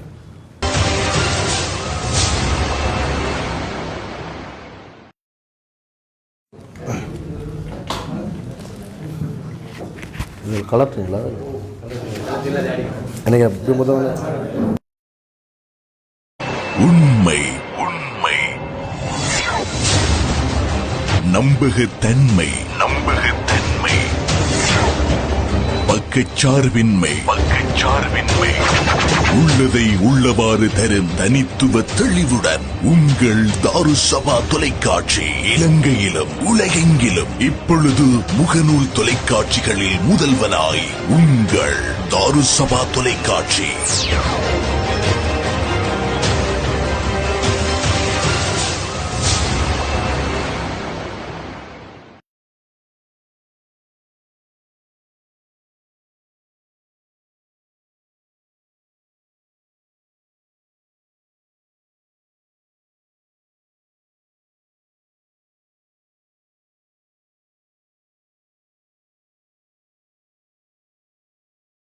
பிஸ்மில்லாஹிர் ரஹ்மானிர் ரஹீம். இந்த நேரடியை முகநூல் வாயிலாக பார்த்து கொண்டிருக்கின்ற நண்பர்கள், சகோதரர்கள், உறவுக்காரர்கள் எல்லோருக்கும் முதலில் என்னுடைய சலாம். அஸ்ஸலாமு அலைக்கும் வரஹ்மத்துல்லாஹி வபரகாத்துஹு. நான் ஒளிவில் அஸ்கர், ஒரு பாராளுமன்ற உறுப்பினருடைய ஒளிவில் இணைப்பாளர். இந்த ஒளிவில் சம்பந்தப்பட்ட ஒரு விடயம் வந்தது. அந்த விடயத்தினை தெளிவுபடுத்த வேண்டும் என்று இந்த இடத்துக்கு வந்தேன். குறிப்பாக பிரைபரி கமிஷன், இலஞ்ச ஊழல் ஆணைக்குழுவுக்கு ஒரு குழு அண்மையிலே சென்றிருந்தார்கள். அந்த குழுவினரை பார்த்தபோது உண்மையில் எனக்கு சிரிப்புத்தான் வந்தது. ஏனென்றால் அந்த குழுவினர்கள் உண்மையில் உத்தமர்களா என்று தேடி பார்த்தால் இல்லை. அவர்கள் மீது பல குற்றச்சாட்டுகள் ஏற்கனவே இருக்கின்றது. அவர்கள் பிரதேச சபையிலே தவிசாளர்களாக இருந்து கொண்டு செய்த ஊழல்கள் ஏராளம். அதை இந்த அம்பாறை மாவட்ட மக்கள் மட்டுமல்ல, இலங்கையிலே எங்கு கேட்டாலும் சொல்லுவார்கள். உள்ளாட்சி மாகாண சபை அமைச்சுக்கு கூட சென்று இவர்களை பற்றி கேட்டால் சொல்லுவார்கள். அவர்களா அப்படி ஆச்சரியப்பட்டு சொல்லும் அளவுக்கு அவருடைய ஊழல்கள் நிறைந்து இருந்தது. அண்மைக்கு ஒரு பாராளுமன்ற உறுப்பினருக்கு எதிராக அவர்கள் லஞ்ச ஊழல் ஆணைக்குழுவுக்கு சென்று, அதாவது ஒரு சில வீதிகளுக்கு கிரவல் போடப்பட்ட வீதிகளுக்கு மீண்டும் கிரவலை போட்டு அதிலே ஒரு பாராளுமன்ற உறுப்பினர் கோடிக்கணக்கான பணங்களை கொள்ளையடித்திருப்பதாக சொன்னார்கள். உங்களுடைய சேர்மன் அவர்களும் அது சம்பந்தமாக நிறைய விளக்கங்களை தந்துவிட்டார்கள். இருந்தாலும் இங்கே 13 வீதிகள் இருக்கின்றது. நாங்கள் கிராமிய பொருளாதார வீதி அபிவிருத்தி அமைச்சின் ஊடாக அந்த வீதிகளை நாங்கள் கொண்டு வந்திருந்தோம். சுமார் 5 கோடி ரூபாய் பெறுமதியான வீதிகளை ஒளிவில் அஷ்ரஃப் நகர் பிரதேசத்துக்கு கொண்டு வந்திருந்தோம். ஏனென்று சொன்னால் அந்த பிரதேசத்திலே நிறைய வீதிகள் பழுதடைந்து காணப்பட்டது. குறிப்பாக அது ஒரு விவசாய பிரதேசம். அதிகமான விவசாயிகள் எங்களிடம் கோரிக்கை விடுத்தார்கள், அந்த வீதிகளை நீங்கள் செப்பினிட்டு தாருங்கள் என்று. அந்த அடிப்படையிலே அந்த வீதிகளை நாங்கள் ஒரு பாராளுமன்ற உறுப்பினரிடம் கொண்டு சென்று உடனடியாக இவைகளை எங்களுக்கு செப்பரேட்டு தாருங்கள் என்று நான் கேட்டுக்கொண்டதுக்கு இணங்க அந்த வீதிகள் மொத்தமாக 13 வீதிகள், அதிலே 2 வீதிகள் பாலமுனைக்குள்ளே வருகின்ற, அதாவது பாலமுனை ஹிரா நகரில் இருக்கின்ற 2 வீதிகள். ஏனைய 11 வீதிகளும் ஒளிவில் அஷ்ரஃப் நகரிலே இருக்கின்ற வீதிகள். இந்த வீதிகள் மொத்தம் 5 கோடி ரூபாய். உங்களுக்கு தெரியும், இது கல்முனையில் இருக்கின்ற ஆஃபீஸினூடாக அதனுடைய எஸ்டிமேட் பண்ணப்பட்டு அந்த வீதிக்குடைய செப்பனிடும் பணிகள் நடைபெற்று தற்போது முடியும் தருவாயில் இருக்கின்றது. அந்த வீதிகளை ஒரு கொந்தராத்துக்காரர் எடுத்து செய்வது வளமை, அது எல்லோருக்கும் தெரிந்த ஒரு விடயம். அந்த அடிப்படையில் நாங்கள் ஒரு ஒளிவில் இருக்கின்ற ஒரு கொந்தராத்துக்காரர்தான் அந்த வீதியை கொடுத்தோம். ஏனென்றால் எங்களுடைய கௌரவ பாராளுமன்ற உறுப்பினரால் செய்ய முடியாது, அவரிடம் கோடிக்கணக்கான பணம் இல்லை. அதனால் என்னாலும் செய்ய முடியாது, என்னிடம் கோடிக்கணக்கான பணம் இல்லை. அந்த அடிப்படையில் ஒரு கொந்தராத்துக்காரரை அழைத்து இந்த வீதியினை நீங்கள் செய்யுங்கள் என்று நாங்கள் ஒப்படைத்தோம். அவர் மிக நேர்த்தியாக அந்த வீதிகளை தற்பொழுது செப்பினிட்டு வருகின்றார். அங்கே அரசு அதிகாரிகள், அதாவது அங்கே டிஏ நிற்கின்றார், என்ஜினியர் நிற்கின்றார், எல்லோரும் நிற்கத்தக்கதாக அந்த வீதிகளுக்கு அவர்கள் கொடுக்கப்பட்ட எஸ்டிமேட்டுக்கு இணங்க அந்த வீதிகள் தற்போது போடப்பட்டு செப்பனிடப்பட்டு வருகின்றன. ஆனால் இதில் வேடிக்கை என்னவென்றால் இந்த வீதியிலே கொண்டு வந்த முஷாரஃப் எம்பி பல கோடிக்கணக்கான ரூபாய்களை சுருட்டியிருக்கின்றார் என்கின்ற ஒரு விடயம் உங்களுக்கு எல்லோருக்கும் தெரியும். உதாரணத்துக்கு இப்போ அவங்க பிரதேச சபையில் அவங்க இருக்க கூட அவங்க ஒரு கிரவல் ரோட்டை ஒரு ஆள் கொடுத்துப்பாங்க. அவங்க சேமனாக இருந்த டைமில் கிரவல் ரோட்டை கொடுத்துப்பாங்க. கொடுத்து போட்டு அவங்க எத்தனை வீதம் வாங்குறாண்டு அவங்க தீர்மானிக்கிறேன். எப்படின்னா 5 வீதம் வாங்குறதா 10 வீதம் வாங்குறதா ரெண்டு அவங்களோட டைமில் தான் எல்லாம் தீர்மானித்து செஞ்சிருக்காங்க. இந்த ஒன்றும் எங்களோட பார்லமெண்ட் உறுப்பினருக்கு தெரியாது. ஏன்னா எங்களோட பார்லமெண்ட் உறுப்பினருக்கு இந்த டோட்டா கொடுத்து காசு உழைக்கணுங்கிற ஐடியாவும் அவர்கிட்ட இல்லை. அவர் அந்த பணத்தில் ஒரு இன்ட்ரெஸ்ட் இல்லாத ஒரு ஆள் தான் அவர். சரியான ஆகவே அவர்களுக்கு தான் தெரியும் கிரவல் ரோடுக்கு எத்தனை வீதம் வாங்கணும், இந்த கான்கிரீட் ரோடுக்கு எத்தனை வீதம் வாங்கணும் அவ்வளோ தெரியும். ஏன்னா அவர்கள் அந்த பிரதேச சபையிலிருந்து அதனை உழைத்து பழகிவிட்டார்கள். அது அவர்களுக்கு பழகி போன ஒரு விடயம். ஆகவே ஒரு பாராளுமன்ற உறுப்பினருக்கு ஏதாவது சேறு பூச வேண்டும். ஏனென்றால் அவர் இப்பொழுது அம்பாறை மாவட்டத்திலே அவர்களுடைய ஏசிஎம்சி கட்சியை விட்டு வெளியே வந்து இன்று எல்லா மக்களாலும் நான் நினைக்கின்றேன் பெரிய நீலாவணை இருந்து புத்தீவு வரைக்கும் உள்ள எல்லா மக்களாலும் இன்று நேசிக்கப்படுகின்ற அதிகமான ஆதரவை கொடுக்கின்ற ஒரு பாராளுமன்ற உறுப்பினராக இன்று அவர் பிரகாசித்துக் கொண்டிருக்கின்றார். உங்களுக்கு அண்மையில் நடைபெற்ற புத்தீவில் கூட்டத்தை பார்த்தால் தெரியும். இப்பொழுது எங்களுடைய சகோதரர் முகமது இக்பால் கூட அவர் சிறந்த அரசியல் விமர்சகர், அவர் கூட இப்பொழுது முகநூலிலே எழுதியிருக்கின்றார். பொத்துவிலே நடைபெற்ற அந்த கூட்டமானது மக்கள் ஒரு மாற்றத்தை விரும்புகின்றார்கள் என்கின்ற அடிப்படையிலே அவர் எழுதியிருக்கின்றார். இப்பொழுது மக்கள் முஷாரஃபை நம்பி செல்கின்றார்கள். முஷாரஃபை நம்பி செல்வது இந்த அரசியல் தலைமைகளுக்கும் அவர்களோடு இருக்கின்ற இந்த கொந்தராத்துக்காரர்களுக்கும் ஊழல்வாதிகளுக்கும் ஒரு பிடிக்காத விடயம். ஏனென்றால் அவர் ஒரு பெரிய அரசியல்வாதியாக ஒரு அரசியல் ஜாம்பவனாக வந்துவிடக் கூடாது என்று அவர் தேர்தலில் இறங்கிய காலத்திலிருந்து இன்று வரை அவருக்கு சூழ்ச்சிகளை செய்து கொண்டு வந்து கொண்டிருக்கின்றார்கள். அது நாங்கள் அறியாத ஒரு விடயம் அல்ல, எங்களுக்கு நன்றாக தெரியும். அதற்கு இந்த ஏசிஎம்சி கட்சியினுடைய தலைவரும் துணை போய் கொண்டிருக்கின்றார். எனவே ஒரு பாராளுமன்ற உறுப்பினருக்கும் இந்த வீதிக்கும் எந்த சம்பந்தமும் இல்லை என்பது என்னுடைய கருத்து. தேவை என்றால் இந்த வீதினை தற்போது செய்து கொண்டிருக்கின்ற கொந்தராத்துக்காரரை நான் அழைத்து வந்து சொல்வதற்கு தயாராக இருக்கின்றேன். ஒரு பாராளுமன்ற உறுப்பினர் கோடிக்கணக்கான பணத்தை பெற்றாரா என்று அந்த கொந்தராத்துக்காரிடம் கேட்டால் அவர் சொல்லுவார். அவர் எப்படி கொடுப்பது? ஒரு 5 கோடி ரூபாவுக்கு வீதியை கொண்டு வந்து விட்டு எப்படி அவர் கோடிக்கணக்கான பணத்தை அந்த கொந்தராத்துக்காரர் பாராளுமன்ற உறுப்பினர் கொடுப்பார்? நாம் சிந்திப்பதில்லையா? நீங்கள் பிரதேச சபையில் இருந்து 50 லட்சம் ரூபாவுக்கு 10 லட்சம் ரூபாய் கருவலை போட்டு கூட 40 லட்சம் ரூபாய் எடுத்துக்கலாம். அது நீங்கள் செஞ்ச ஊழல். ஆனால் பார்லமெண்ட் உறுப்பினர் அந்த ஊழல் செய்யல. நீங்கள் ஆக்கள் வச்சு செய்யல. ஏன்னா நேரடியாக நீங்கள் நின்று செய்யறல, அந்த விஷயங்களை செய்யறல. எங்களுக்கு தெரியும். நாங்கள் இதில் எல்லாத்தையும் கேட்டு வச்சிருக்கிறோம். நான் என்ன செஞ்சேன்னா உடனே இந்த விஷயத்தை கேள்விப்பட்டோன்னா ஒரு வீடியோ ஒன்று போட்டேன். உடனடியாக பேசி வீடியோ ஒன்று போட்டேன். அந்த வீடியோ கேட்டுப்பட்டு நிறைய பேர் என்னை கோல் எடுத்தாங்க. கோல் எடுத்து நீங்கள் அசுகர் இந்த விஷயத்தை கைச்சிருக்கீங்க, உண்மையில் நிறைய விஷயங்கள் அவங்கள பற்றி இருக்குது, நான் சொல்கிறேன் நீங்கள் ஒவ்வொன்றா நோட் பண்ணுங்கன்னாங்க. நான் நிறைய விஷயங்கள் நோட் பண்ணி வச்சுக்கிறேன். மிக விரைவில் நான் அதை செய்கிறதுக்கு இருக்கேன். மிக விரைவில் எங்களோட பள்ளி நிர்வாகங்கள் எங்களுடைய அந்த கொந்தராத்துக்காரை எங்களுடைய சம்பந்தப்பட்டாக எல்லோரையும் அழைத்து நான் ஒரு மீடியா கான்ஃபரன்ஸை செய்வதற்கு இருந்தேன். இடையில் என்னுடைய மனைவியினுடைய உமா அப்பா மரணித்து தான் அதை செய்ய முடியாமல் போனது. இன்ஷா அல்லாஹ் நான் செய்வதற்கு காத்திருக்கின்றேன். இதனுடைய நோக்கம் என்னவென்றால் முஷாரஃப் எம்பி வளர்ந்துவிடக்கூடாது, ஏதாவது சேறு பூச வேண்டும், அதற்கு இந்த வீதியை பயன்படுத்தினார்கள். இதுதான் உண்மை. அது மட்டுமல்ல, இன்னொரு நோக்கம் அவர்களுக்கு இருக்கின்றது. இதில் சம்பந்தப்பட்டவர்கள் இந்த பிரைபரி கமிஷனுக்கு போனார்கள். ஒரு முக்கியமான ஒரு விடயம் என்னென்றால் இந்த ஒளிவில் பிரதேசத்திலே நடக்கின்ற இந்த அபிவிருத்தி திட்டத்தை தடுக்க வேண்டும். அதுவும் அவருடைய பிரதான ஒரு நோக்கம். நீங்கள் இதனை பற்றி நன்றாக விளை கொள்ள வேண்டும்.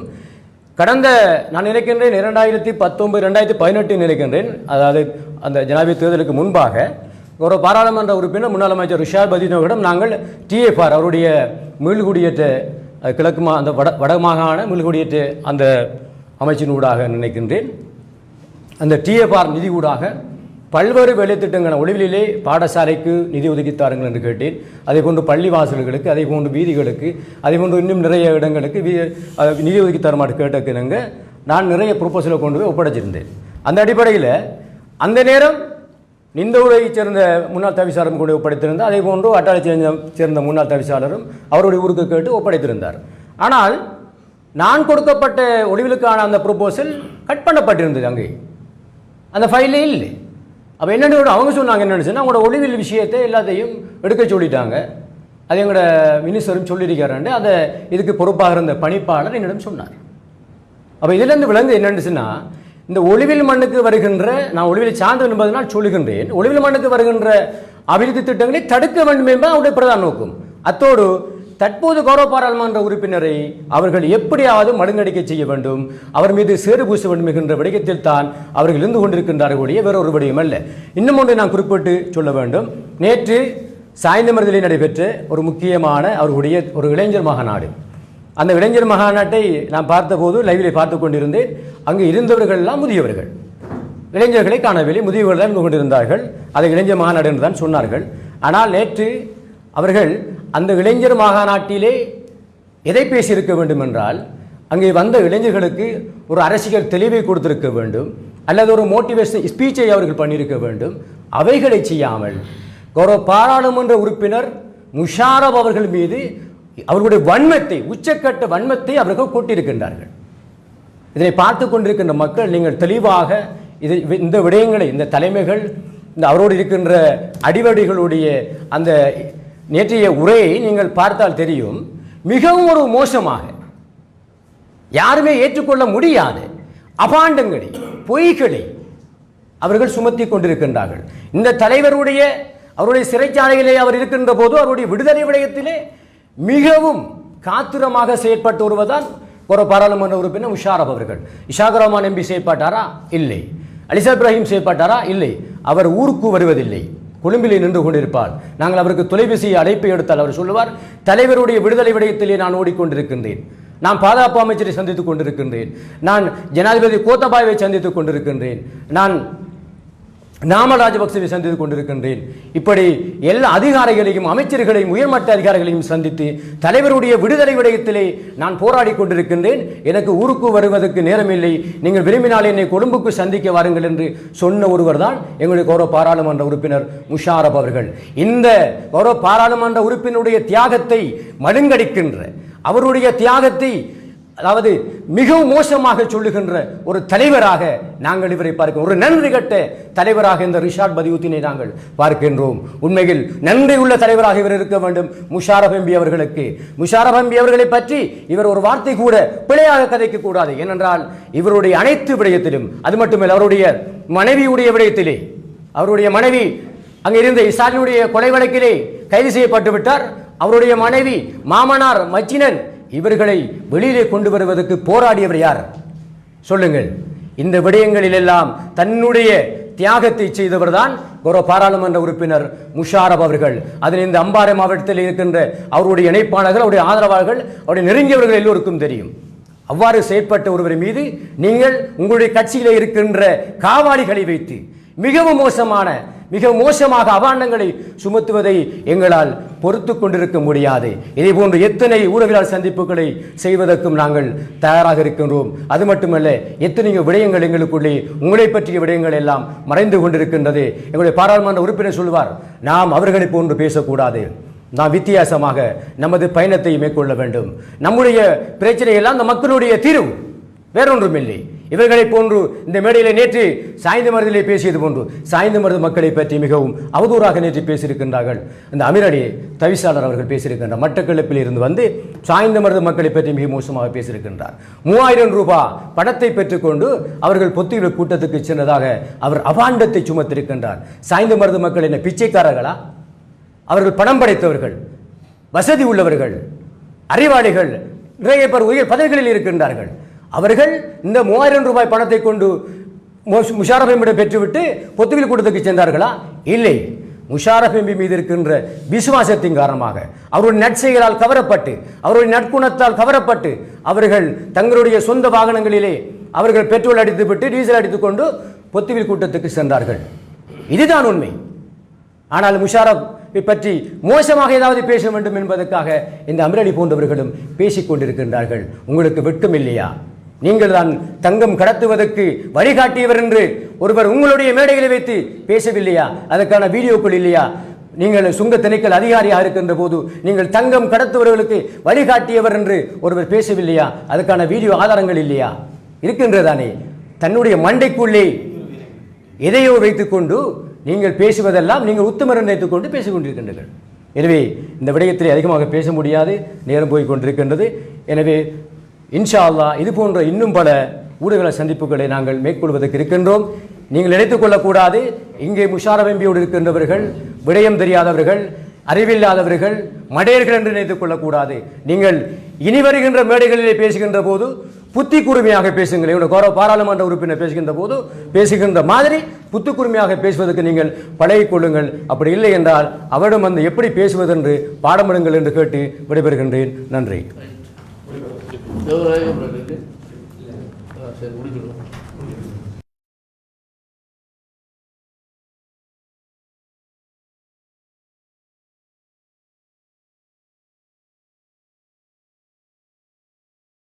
உண்மை, உண்மை, நம்பகத்தன்மை, நம்பகத்தன்மை, பக்கச்சார்பின்மை, பக்கச்சார்பின்மை, உள்ளதை உள்ளவாறு தரும் தனித்துவ தெளிவுடன் உங்கள் தாருசபா தொலைக்காட்சி இலங்கையிலும் உலகெங்கிலும் இப்பொழுது முகநூல் தொலைக்காட்சிகளில் முதல்வனாய் உங்கள் தாருசபா தொலைக்காட்சி.